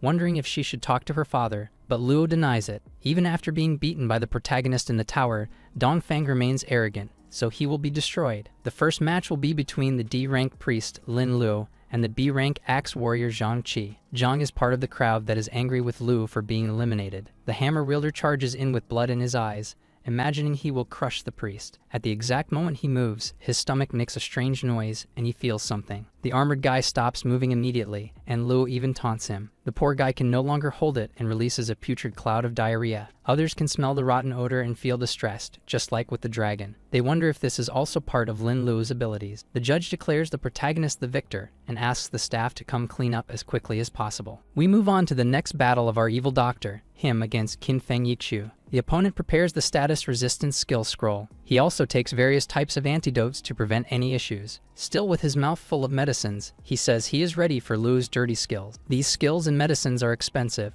and the hero believes the opponent got all this from someone. Confident, the healer believes the level difference will be too great for him to withstand. And sure enough, the opponent, despite all his preparation, begins to feel the consequences of the skills. Once again, we see another disgusting explosion of diarrhea cover the entire place. Some spectators have already prepared and come with gas masks to endure it. After the fight, we see a bucket of water being dumped on the arena floor. The poor staff has to deal with all that mess and clean everything up. Some people shout that Luo's skills should be banned. A group of protesters starts shouting for them to be banned due to the pollution. In addition to the spectators, the Dongfeng family also requested that the skills be banned. The organizer says that if they want the skill banned, then so be it. Since he can easily defeat the Fallens, it surely wasn't just with diarrhea, and the gentleman also wants to see more of his abilities. An announcer appears for the audience and informs them that the diarrhea skill is banned. The crowd gets excited, imagining that now Luo will no longer be able to emerge victorious. He then thinks that if they don't want it the gentle way, he will have to act brutally. The next clash will be between Lin Luo and Yang Horan. The blonde seems nervous, and Dongfeng warns that he has given him several tools to exhaust Luo. The boy with red eyes says that if he is successful, he will have a great future. This excites Yang,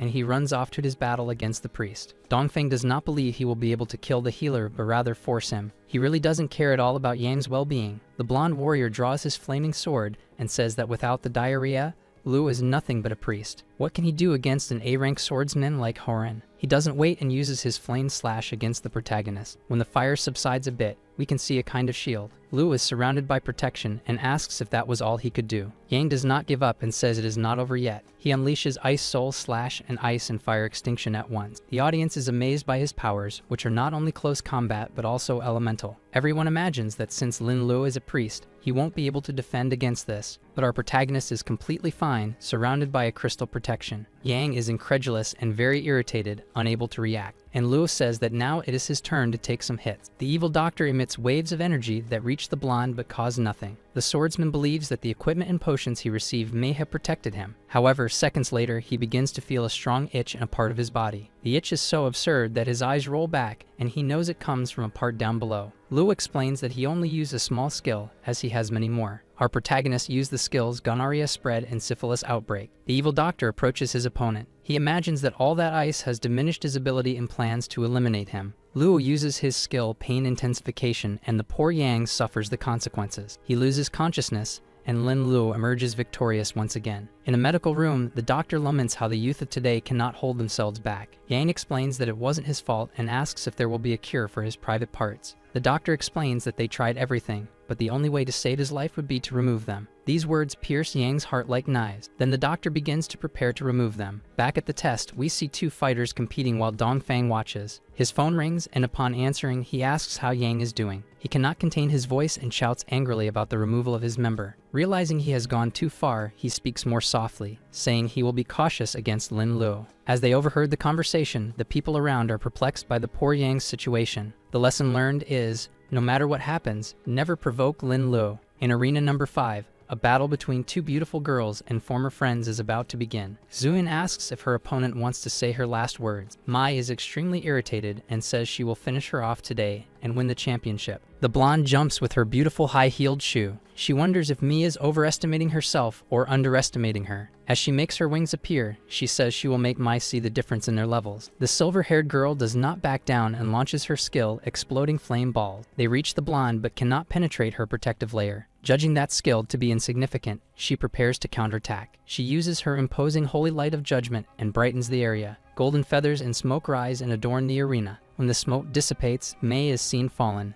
and Suhai emerges victorious. All the spectators had already imagined this would be the outcome, as the blonde is an S-rank angel. Mi lifts her head and says that she may have lost, but she will never surrender to the blonde. The angel girl casts a piercing gaze and her skill holy light compulsion. Her opponent's eyes shine just like hers, as if in a form of hypnosis. This causes her to kneel and say she will follow all her orders. Zuhai orders her to summarize everything she knows about Dongfang in half an hour. The duration of the mind control of this skill works according to the level difference, in this case 72 hours. This time will be enough to gather sufficient information about Dongfangki. This concludes the first round of the competition, and now we will move on to the second round. Suhai emerged victorious against her ex-friend and will be ready for the next segment. Dongfang also managed to advance and is eager to meet Luo. Other powerful competitors are also present at this stage. The protagonist finds it strange that no one is coming to challenge him. The crowd shouts that Lin Luo's methods are very cruel and that they believe all his skills should be banned. The boy connects the dots and imagines that Yang will have to be emasculated,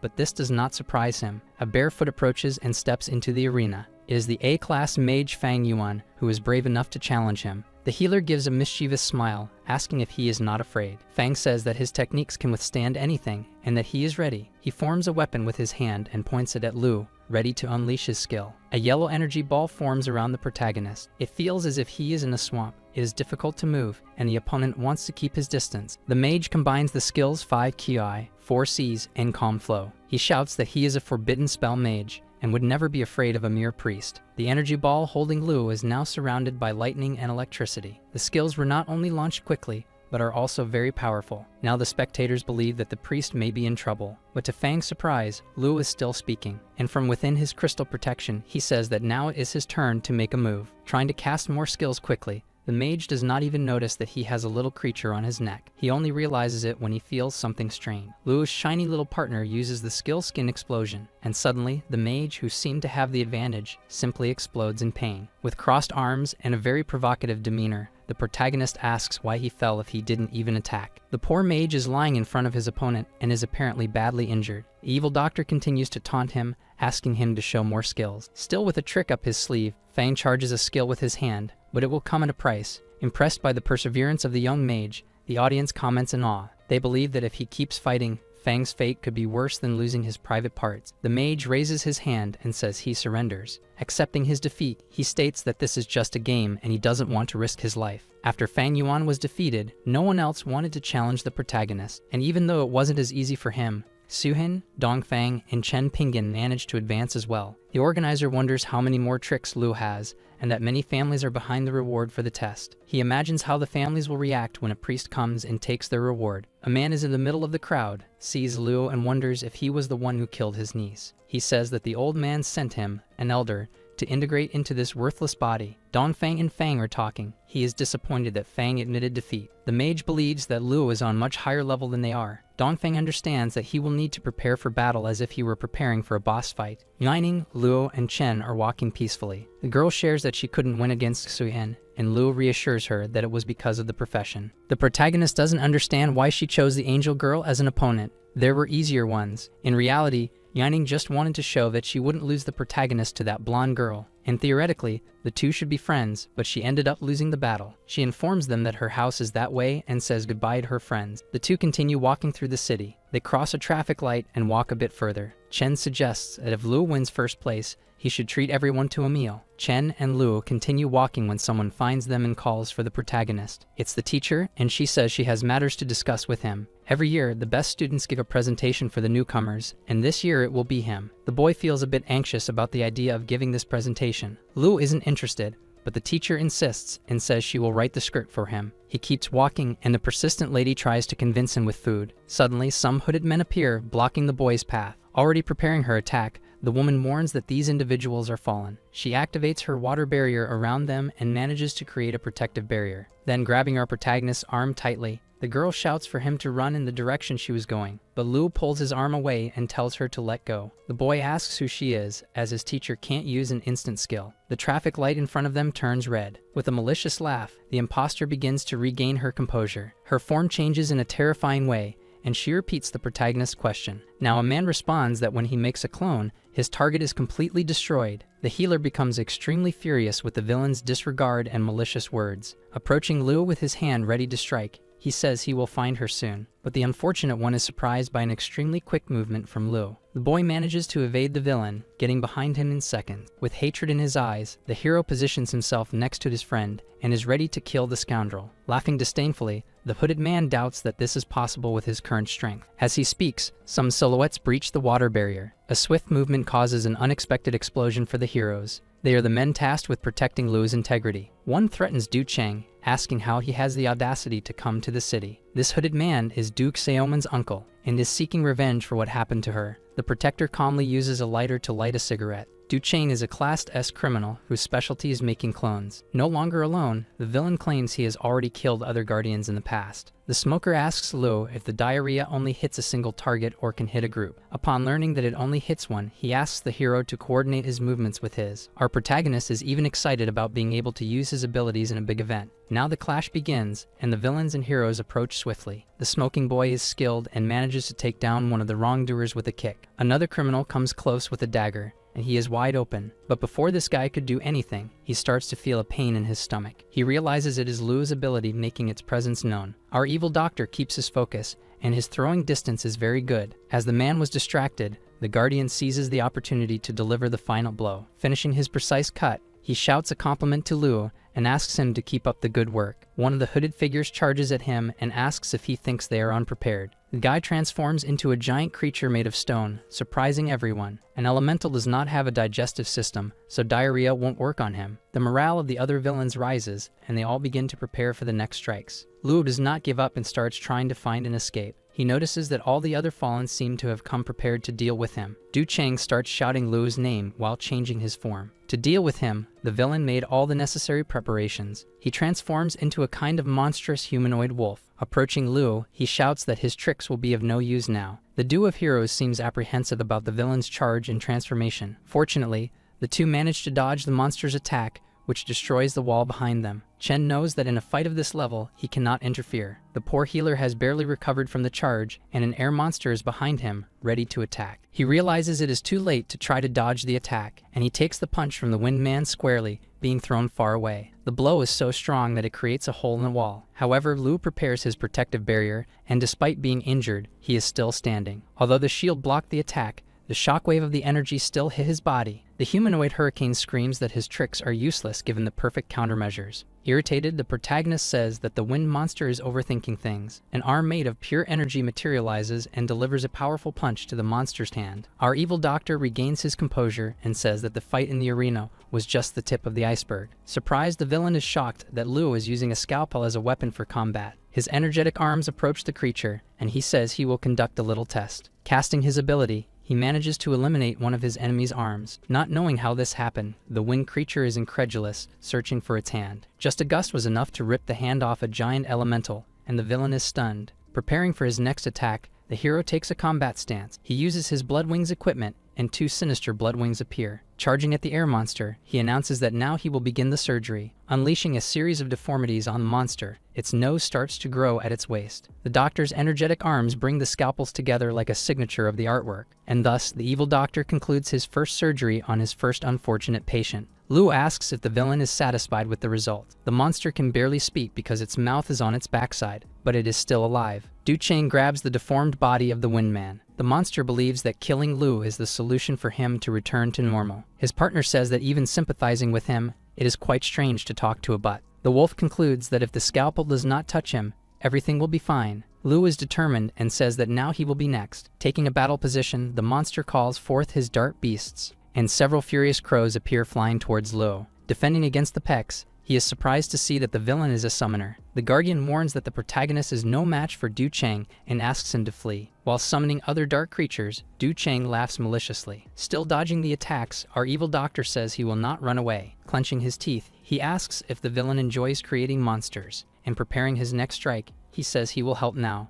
Du Cheng realizes that his monsters are acting strangely. He observes more closely and shouts that he cannot believe what he sees. And in a bizarre moment, suddenly crows and wolves are interacting intimately. The attention of all the other combatants is drawn to this grotesque moment. Cheng gets excited about his friend's power and says he wants to learn this skill. Du Cheng orders his subordinates to stop that scene and kill the protagonist. But even he begins to feel a strange urge to join his subordinates. The Guardian delivers a precise blow to the stone elemental and manages to split it in half. And then he comes in fury towards Du Cheng. The villain manages to defend himself by holding his sword with his hand, and with a push he plants his feet firmly on the ground. Lu remembers that Du Cheng is not an elemental, so he is not immune to his abilities. The villain screams that if he were not in the body of a clone, he would be stronger. He begins to worry because the Guardians are defeating the Elementalist. Since a quick victory is no longer possible, he will need to escape. Exploding all his strength in a roar, he orders everyone to get out of his way. This pushes the smoking Guardian back, causing him to drop his cigarette. As he regains his composure, he looks again at the villain and realizes that he really wants to flee and tells Lu to take the opportunity and go home. But when he looks for the hero, he realizes that he is no longer there. Chen points to Lu, who is already on the trail of the fleeing villain. While running, Du Cheng laments that besides not succeeding, they lost 4 elementals. Suddenly, he feels something wrong while making his escape. His stomach starts to hurt, his blood is boiling, and his lower parts itch. All of this is the work of our protagonist, who unleashed a combo of abilities on the villain. The evil doctor seems proud and surprised that the villain can still speak. Preparing his staff, he wonders what happens if he doubles the pain, or better yet, quadruples the pain he is feeling. With the help of his friend Lil Green, Lu observes his enemy's reaction as he screams in despair when hit by the ability. Enraged, Du Cheng flies towards him with the intention of killing him,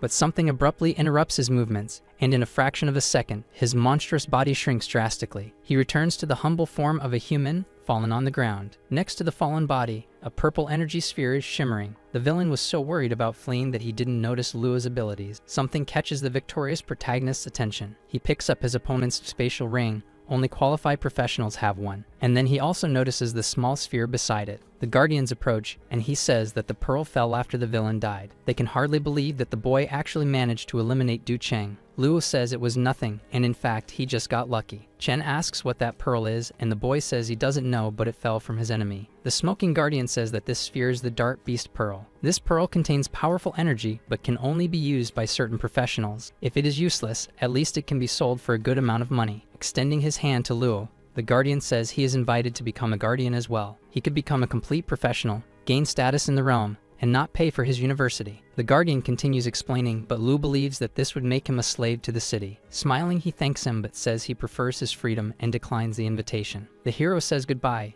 Chen asks him to wait and says he wants to learn the bizarre skill. Lu agrees to teach him when he has time for it. Still perplexed, the Guardian had never seen anyone refuse the invitation to become a member. The evil doctor looks at the ring he just acquired from his enemy and wonders what he can do with it. Back in the city on a full moon night, the Guardian goes to report to the vice mayor about what happened and comments that he is still incredulous. And he tells his superior that unfortunately, the boy declined the invitation to join the Guardians. For the Guardian, the reason for the refusal is that he has the support of the Lian family. The gentleman does not believe this since they have an alliance with Nine Snake Island. Perhaps seeing Luo's potential, the head of the Lian family gave up on the arrangement with the other family. But it is impossible because the marriage is not just to please the powerful, there are other purposes. And regarding the refusal of the invitation, it is a prejudice against the Guardians on Luo's part. The main objective of the Guardians is to maintain order in the country, and many powerful families disdain this. They even control the media and public opinion to spread negative information. This causes many professionals not to believe in the benefits that the Guardians bring. But killing Du Cheng shows that the protagonist is very talented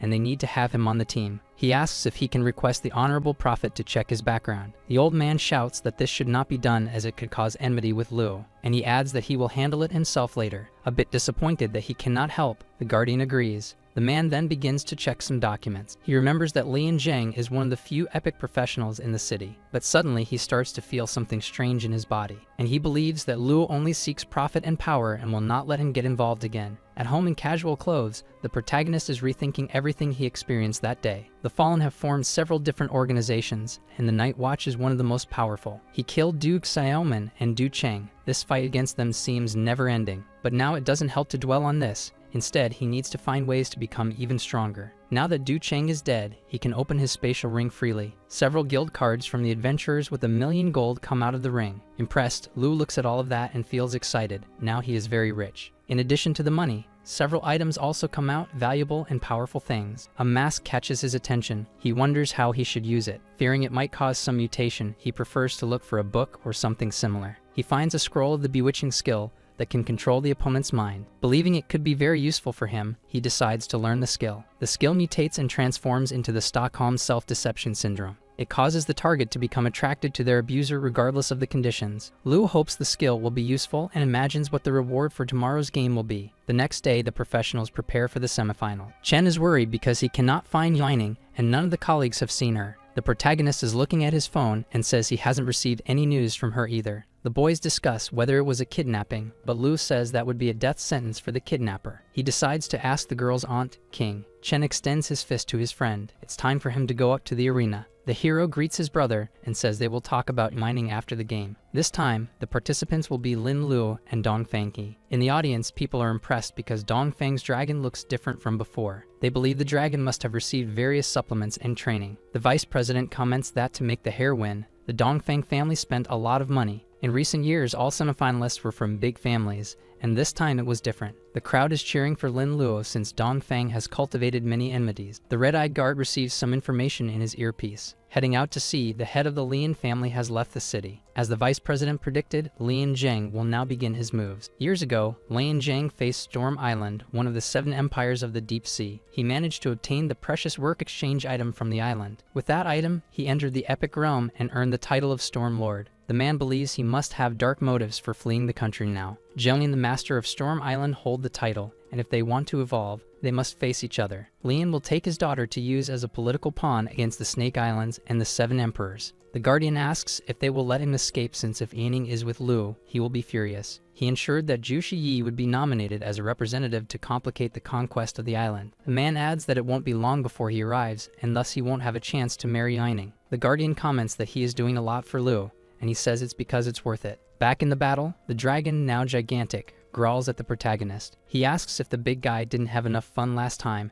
and wants to go again. Dongfang asks him to wait a moment until the announcer starts the battle. She harbors a deep resentment towards Lu for everything she has been through. A woman asks the patriarch of the Dongfang family if he thinks there will be any surprises. Without showing any emotion, he replies that he will have to observe to find out. The moment the combat begins, the dragon and Dongfang fly towards the hero. With hatred in its eyes, the furious reptile approaches Lu closely, and he swings his weapon. With a shake of his staff, the protagonist creates a crystal wall. He casts his mental confusion ability, and everyone in the audience is amazed. Dongfang appears from behind, already preparing a strike with his arm. But he is surprised to notice that it was not Lu, but rather his own dragon that was hit by the strike of his arm. The audience, incredulous at the fact, wonders if Dongfang is under the effect of some illusion. The blow did not hurt the dragon much, but it made her extremely furious. She is one step away from attacking her own master out of hatred. Dongfang begins to feel that his bond with his pet is breaking, and if that happens, she will leave him. He turns to Lu and starts to charge his power, saying that today he will see the difference that a family background makes. The boy's equipment is the best of the best, with magnificent attributes and resistances. Luo says he wants to see if his equipment is more powerful than his level. The opponent prepares a powerful kick. Dongfang prepared himself by taking several antivirus medicines and vaccines against diseases. Getting very close to the protagonist, he says that his tricks will not work against him. The evil doctor does a somersault and manages to dodge the attack, landing behind his opponent. Astonished, Dongfang cannot believe that his rival managed to dodge. Preparing another strike, he asks how he, a priest, can be faster. Luo manages to dodge the blows, saying that there are many things the opponent does not believe.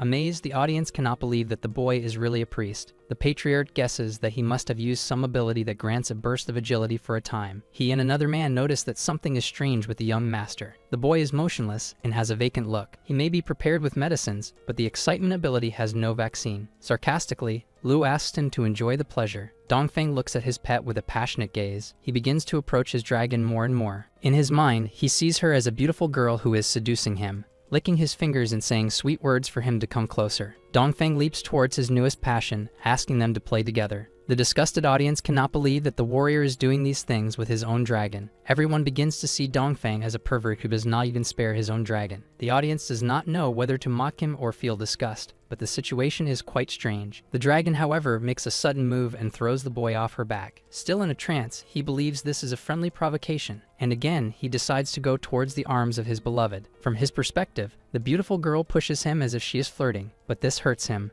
and insistently, whenever pushed, the boy tries again even when injured. The poor creature being harassed is furious and strikes her own master with her claws. Thanks to her loyalty, she is controlling her strength, preventing the attacks from being fatal. But everyone knows that if it were anyone else, they would surely have died by now. Meanwhile, we see the Murong family, Patriarch Chenfu and Suhen. The patriarch asks why the girl is there. She says she managed to win her game and that watching Lin Luo is quite interesting. Zuhin comments that the fact that Dongfang fell into this illusion shows that he is a failure. Her father explains that he will ask to cancel the engagement between them, and she is happy. With a little smile, she says that the Dongfang family has lost all its prestige today. Dongfang's father does not know where to hide his face. He is completely embarrassed by all the comments. His servants urge him to calm down and suggest asking to withdraw from the game. The patriarch says that giving up now would be worse. He needs to come in first to regain honor. A woman offers to cast a spell on Luo, but the man declines, saying that a curse would be a bad idea. She smiles mischievously as if she had an insight, but she says it would not be a curse but rather a spell to wake him from the illusion. With this explanation, the gentleman agrees and tells her to do it as quickly as possible. Fortunately for his opponent, Lin Luo is not attacking Dongfang, but rather the dragon. Luo swings his staff to unleash his next attack, and he uses the skin explosion ability several times to attack the dragon. The reptile tries to hit the opponent with its claws, but the protagonist manages to dodge quickly. Analyzing the pet, Luo concludes that it is quite strong and thinks he could keep it. Even after attacking several times, the Stockholm ability has not been activated even once. The poor and shameless Dongfang has not yet given up on his romantic advances, but with its tail, the dragon manages to deliver a precise blow to the young man, and this blow causes the trust seal between the two to break even further. To Dongfang, the dragon's strikes are the charm of a beautiful maiden, but he is losing patience. He draws his flaming sword, already tired of this game, and shouting, he says that if he wants the girl, he will have the girl. The sword approaches his pet, and he declares that no one will stop him. A very uncomfortable sound fills the area, and we can see red liquid flying. The audience is absolutely shocked by the scene. Dongfang struck his own dragon with a sword right where the sun doesn't shine. The poor dragon screams in pain, its eyes filling with tears. And just then, the woman manages to cast the spell to break the illusion. Then Dongfang's eyes encounter a scene he will never forget. Incredulous, he asks where that beautiful girl he was talking to is. He starts to connect the dots and realizes that it was actually his dragon. Very awkwardly, he begins to try to explain the situation. But it is too late, and the trust seal has been completely shattered. The dragon is now free from the pact it previously had with its master. Dongfang extends his hand, trying to caress his dragon. But now she has no respect for him anymore. She raises her wings and flies away, leaving her master behind, ordering her to return. The Dongfang family, who are watching, is disappointed by the dragon's escape. A dragon can live for many years, and it is a family tradition. The discussion becomes increasingly heated. Declaring that the fight is over and that they must go after the dragon, the patriarch withdraws. The vice president and another man watch the Dongfang family leave. Finding humor in the situation, the man acts as if he is being avenged. He believes they are after the dragon,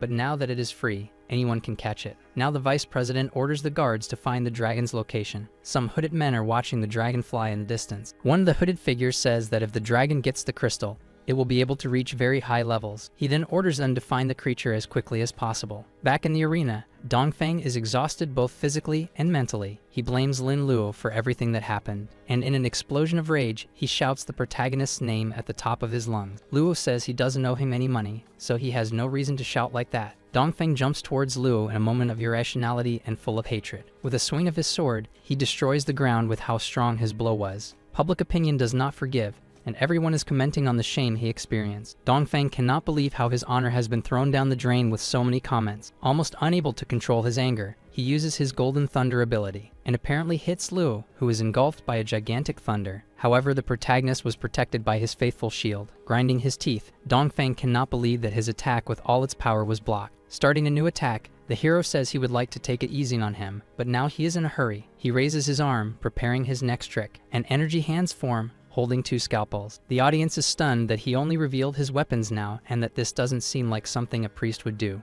Not taking his opponent seriously, he laughs and asks if Luo intends to kill him with laughter. The protagonist prepares himself, taking a battle stance, and he passes by Dongfang with a strike, saying that soon he won't know how to laugh anymore. The boy finds it strange because he feels nothing and wonders if it was just a bluff. But in a delayed reaction, he realizes that a part of his body has grown. Luo congratulates him, saying it is the first time he has seen the ability have this effect, and the boy has now turned into a girl with ample bosom and long brown hair. The audience goes wild with such a transformation. Now a beautiful girl, Dongfang orders him to turn her back, but when she tries to move, the girl stumbles and falls to the ground. She wonders what else the protagonist has done to her. The evil doctor explains that the bodies of men and women are different and that he still hasn't adapted. And still lying on the ground, the newest girl coughs and loses consciousness. Lin Lu emerges victorious from this curious clash with a redesignation surgery. The next battle will be between the protagonist and Murong Zuhen. The girl seems worried, and her father says she shouldn't fight. Back in the arena after a while, the place is still packed. Chen is surprised by Lu's distraction, and he explains that he received a message from Meining's aunt. They are interrupted by the announcement that Zuhen has withdrawn and that the protagonist is the winner. Taking a battle stance, Lu says he will leave the rest to his brother and states that he needs to leave. In another location, someone is asking about the withdrawal. One of the clan members asks if it is a good idea to give up the wonder of the world now. The girl says they have a 50% chance, but that both would come out very hurt. And even if they won because of Lu's abilities, the family's honor would be ruined. The father believes that more important than anything is his daughter's honor, which cannot be tarnished. No matter how you look at it, Suhin is a high-level girl, and her honor is worth more than the wonder. She also believes that it is more important to make friends than enemies with the protagonist. The patriarch hopes that Lin Lu can have that kind of value. Back at the battle site, the announcer invites the winner to give a speech, but he does not appear, and the vice president approaches the announcer. Chen arrives on stage and explains that Lu had to step out, and he will be representing him. The vice president says that since he is his best friend, they will make an exception. In another location, the protagonist talks to King, and she explains what happened with mining. Since the island they went to has no cell signal, the girl left a letter for him. Lu is upset and disapproves of how his father treats the girl. He picks up the letter. In the letter, she says she will go to the Imperial University in 2 months when the trip ends. Placing the letter on the table, the boy becomes thoughtful and repeats the name of the university. He looks at King and asks her to tell the truth if Yining is in danger. The woman apologizes but says that is all she can say and that she needs to leave immediately. But she reflects in her thoughts that Lu is still very weak, so it is better to keep some things a secret. He stands up and begins to say goodbye since there is no more reason to talk. But before he leaves, she admits that she lied. Mining's love for him is genuine, and King hopes he values her. Looking back, the boy thanks her and then leaves. Night falls, and Lu is reflecting on Nine Snake Island. He tries to make mental connections to understand why the Lian family would go there. The protagonist feels a movement in his storage space. It seems to come from the mask he had seen before, but he hadn't even touched it. From inside the mask come some phrases about the dragon's location and the guardian's attack. The boy realizes that the mask is a communication device and decides to put it on. After wearing the mask, the user can communicate with the Night Watch and access special permissions. Lu decides to teleport and go after the dragon since he was coveting it too. Far away, Dongfang, who has even changed her body, is lying in the middle of a room. She is still thinking about the dragon she lost after the battle. The patriarch asks what the conditions are, and the doctor says that the mental traumas are the worst. Regarding having changed gender, this will no longer be reversible, and to maintain the family line, they would need to transplant a member. But the man thinks this is absurd. A transplant would not be considered maintaining the lineage. He asks them to find a young aristocrat to marry his daughter. The girl starts to get up, asking what kind of joke this is. She screams that she is Dongfan He and would never marry a man. Her father casts a spell with his finger and says that she is nothing without her dragon. The spell causes Dongfen to have her arms bound, and her father asks them to keep an eye on her. Still tied up, she says she is a man and does not want to marry a man. One of the men who were with the patriarch says they have found the whereabouts of the dragon. They receive orders to do whatever it takes to recover the dragon. As the men leave the room, poor Dongfang remains trapped and defenseless. And this is the cruelty of great families. Even having become a woman, she will be squeezed until all her value is extracted. But she decides not to give up and resolves to try to recover her pet. A hooded man is standing by, waiting when a flame appears. Another hooded person wearing a mask emerges from the flames. The man greets him with great respect, as those who wear this mask are usually important. He explains to the masked figure that they were after the dragon when they were attacked by guardians. The masked man then says he will take a look at the situation. We can see a liquid dripping on the ground and some chains. The poor ex-dragon of Dongfang is chained and trapped. He is surrounded by a protective sphere while guardians and Night Watch fight. Luo knows that given the value of the dragon, it is normal for many forces to covet it. He notices that amidst the battle, there seems to be an old acquaintance. The Night Watch tries to hit Zhou Chiching, claiming they found the dragon first. The villain uses his flame dragon claw on the Guardian. He is hit and flies across the ground, the blow releasing a scarlet light. The Pale Man says that 5 years ago they had equivalent strength, but that is no longer the case. Extending his hand to Chiching, he asks if he doesn't want to join the Night Watch. The Guardian declines, saying he may be strong, but he is nothing more than a living corpse. Chiching keeps his gaze firm and determined. Chai Feng then decides to attack him mercilessly and orders him to die with his stupid purpose. But before he could land the blow, an arrow flies in his direction. He manages to dodge at the last moment, and the arrow hits a wall, destroying it. The patriarch of the Dongfang family asks how he dares to touch the family's dragon. Chai Feng regains his composure and faces his archer adversary. To him, the dragon is a thing without an owner that belongs to anyone who takes it first. Chiching shouts that he dared to forget and turn his back in the middle of the battle. Many blows collide, and dust and smoke rise. Nearby, other warriors are fighting, and a flame dragon is managing to dominate the Guardians. Luo decides it is better to wait and observe before making any move. But while he watches, something catches his attention. Amidst the battles, someone is taking advantage of the distraction and approaching the dragon. It is Dongfang Hai in her new girl body, sneaking in quietly. The girl realizes that no one is paying attention to the pet dragon. She extends her hand and asks them to make a new contract and go home. But the dragon screams desperately, shaking her head and trying to break free. As the shock is great, the creature believes she will be hit in her intimate areas again. Patriarch Dongfang sees that his daughter is on the battlefield and orders her to leave. Chai Feng, who is engulfed in flames, tells the girl to get lost and unleashes the flames. She ends up being affected by the fire attack and screams for her pet. One can barely see the silhouette of the girl. She burns in the most absurd fire and falls charred to the ground,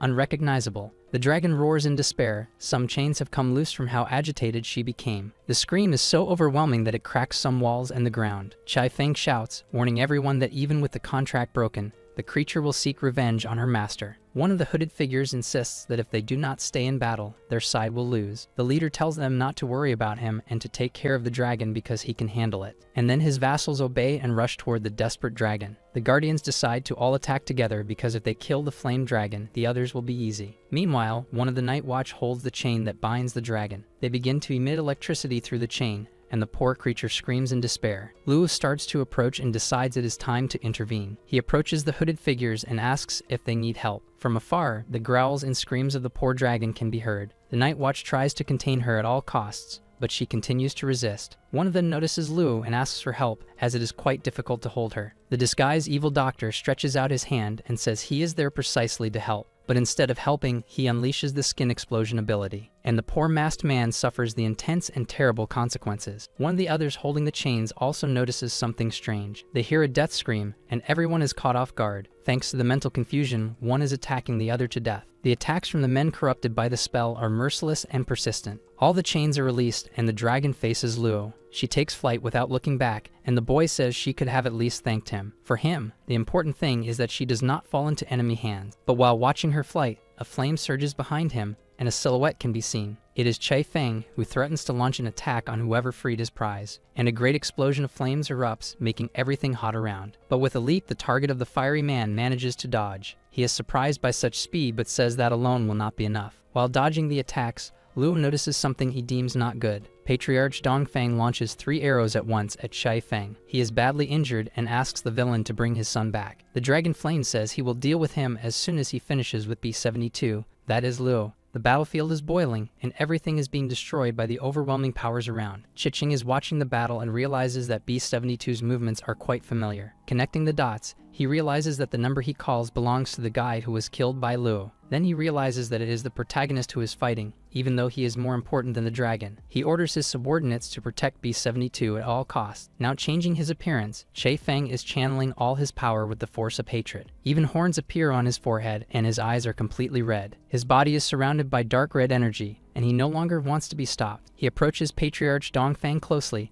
and says he will kill him before B-72. In an explosion of scarlet and purple energy, Dongfang and his subordinates are sent flying. The flame dragon grabs the patriarch's neck and says that now he will die. But before he completes his move, something interrupts him right at that moment. He releases his opponent's neck and flies away in a hurry. Everyone is confused and wonders what the situation will be. A bare foot appears on the battlefield, and someone with long hair arrives. Patriarch Dongfang asks what the ancestor is doing there. The person says they sense here's death and asks if the guy who fled is responsible. The elder replies that yes, and they cannot let him escape. That is the ancestor of the Dongfang family, Wu. He is an epic professional. Wu says he will go after the killer and asks him to take Here's body as it will be useful. The patriarch turns his attention to Lu and says there's one more night watch that needs to be eliminated. Chiching steps in front and says he is a double agent infiltrated among the Guardians. Not believing it, the elder asks how he managed to get that leader's mask while being an infiltrator. The Guardian says he doesn't need to explain himself, grabs Lu's hand, and starts to move away. Far from there, Chiching gives the protagonist a heavy lecture. He adds that it could be a trap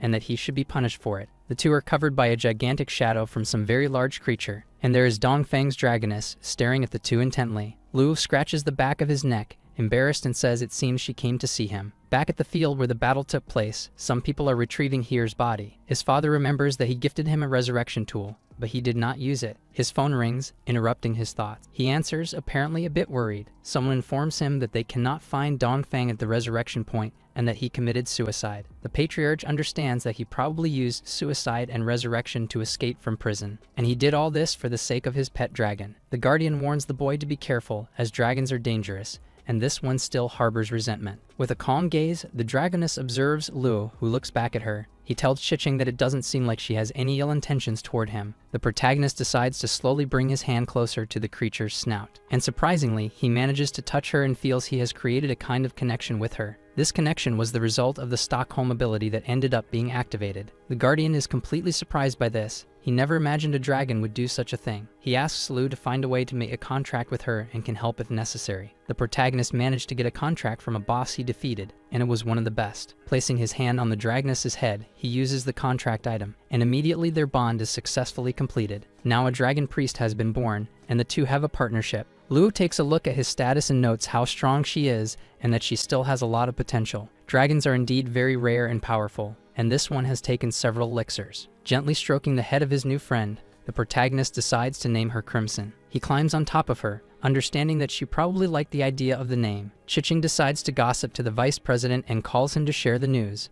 A hand slams on the table furiously. The vice president cannot believe what is happening. He says that as soon as the Dongfang family finds out, they will do everything to get the dragon back. Lin Lu is not a dragon knight, but if they take his dragon, they will end up being discovered. The vice president asks him to take the dragon to a remote place and then bring Lu to him. A torch mounted on the wall casts a flickering flame that illuminates the surroundings. The ancestor says he did not expect Long Yan to have a trump card and manage to escape. Now that they have lost a member, they will need to take revenge. The family is completely humiliated. Here's father says that at least he was saved and will do everything to maintain the lineage. Wei says he is not concerned about the lineage, but about the fact that they have lost a dragon knight. The ancestor intends to use Here's body to employ a secret search method to find the dragon. Hooded man is coughing and spilling a liquid on the ground as he walks. It is the flame dragon, and he curses all his adversaries from the previous battle. Suddenly, a purple smoke appears in front of him, surprising him. The smoke says that if it hadn't stopped Wei, he would be dead. He thanks it and says he will repay later. The dark mist says it wants the repayment now. Che Feng is not in a condition as he is crippled. Saying that it can give him an even stronger arm, the specter insists. Then the villain asks what it wants in return, and the mist wants him to be its spokesperson. Chai Feng does not seem to find this deal very fair, and the Dark Mist says that from this day forward, he will be a follower of the Lord of the Dark Mist. Far away from there, Lu stretches his arm. He is finally back to his sweet home. It just so happens that he runs into Cheng and manages to collect his reward from the games. Excited, he starts to open the box and is eager to see the wonder of the world. The protagonist is at home opening the reward box he won in the games. He hears a click, and the lid of the box begins to open slowly. A light strong enough to hurt his eyes comes out from inside that box. He feels a bit confused by the silly shape of the object. Picking the thing up, he cannot believe this is why so many families were fighting. His little flying friend comes out of his inventory and starts to approach the wonder. Lu asks him to be careful because it is also a living creature and could eat him. Someone knocks on the door and says it is Gu Shui and has a matter to discuss with him. The boy is surprised to see that it is the vice president. He invites him in. If the noble families knew how he is treating the wonder of the world, they would be furious. Shoei notices the flying creature and asks who the little guy is. But this makes him a bit irritated and he makes some noises. The vice president apologizes for the misunderstanding, laughing, and he gives the little light a small gift as a form of apology. The gift is quickly snatched up by the little creature. Lu apologizes for the lack of etiquette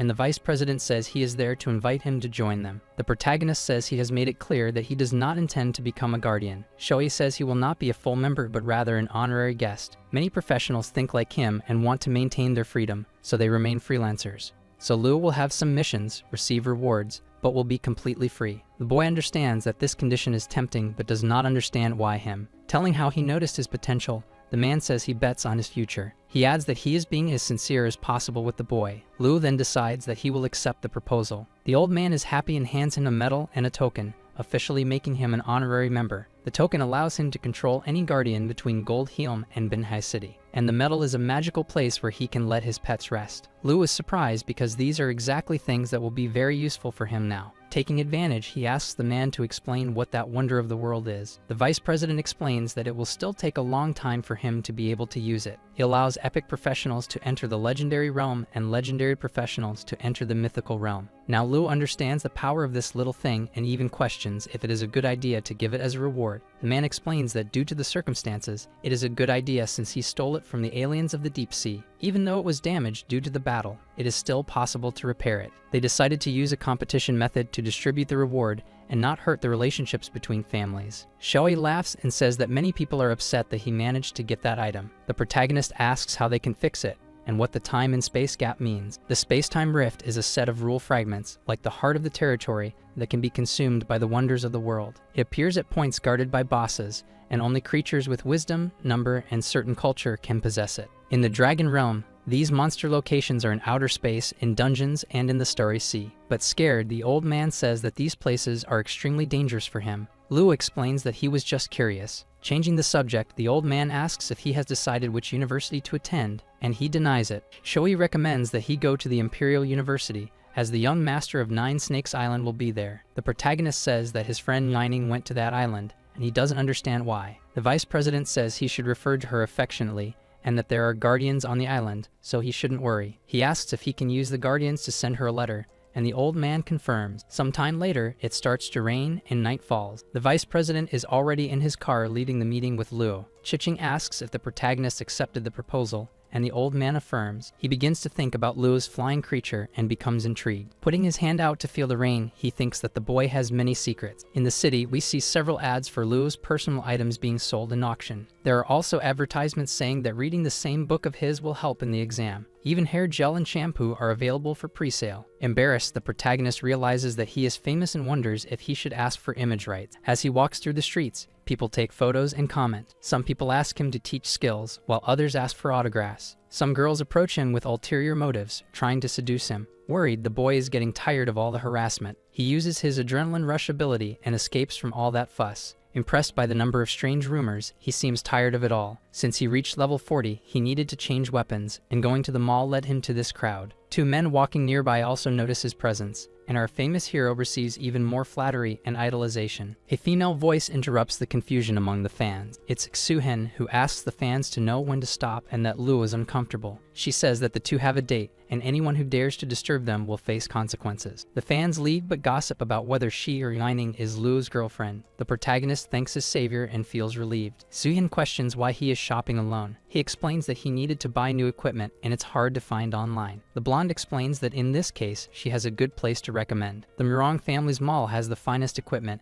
and she will give a discount. Luo observes the place and truly judges that the items are very good, but he needs golden level weapons and asks if he is being too demanding. Those who need golden weapons usually don't buy them but receive them from wealthy families. She makes a proposal for him to join the Murong family, but he says he prefers to be free. Xuyen says that he could even receive support from the Lian family, but it won't be so easy. The boy becomes serious and says that she seems to know something. The blonde reveals that the two are friends and that she knows Lining was promised to the master of Snake Island. Luo is shocked to learn that the reason for the trip was a marriage. Regarding the reason for the marriage, basically, Lining is being used in exchange for powers for her father. But fortunately for the boy, someone made Ju Shei study at the Imperial University, which postponed the marriage. The hero knows that the one who did this great favor for him was Vice President Gu Shoi. Xuyen gave up the battle and now provided information, so she thinks it's not too much touched to ask to be his friend. The two shake hands to seal their friendship. The protagonist believes that it's not a bad thing to be on good terms with her. Now that they are friends, they can start helping each other. She asks her uncle to get something. The old man takes an item from his inventory. It is a very powerful epic weapon, a magic staff. Luo is very impressed and extremely grateful for such a privilege. She explains that the staff belongs to her family, and it is forbidden to trade it with outsiders, but her friends do not tell. The boy explains that he does not have enough money right now, but that he will manage with the rest of his items, and she asks with a beautiful smile for him to call her Xuhin from now on. After selling the old materials, he bought the staff at a friendly price. With the rest of the money, he bought equipment and special items to enrich his inventory. After saying goodbye to his newest friend, he returned to Black Steel Mountain. He mounts Crimson and is ready to start the journey to fix the wonder of the world, and the first chosen destination is just outside the region. Crimson takes flight with her new master on her back. Our video ends here. If you enjoyed it, please like and subscribe to the channel. Until next time, bye bye.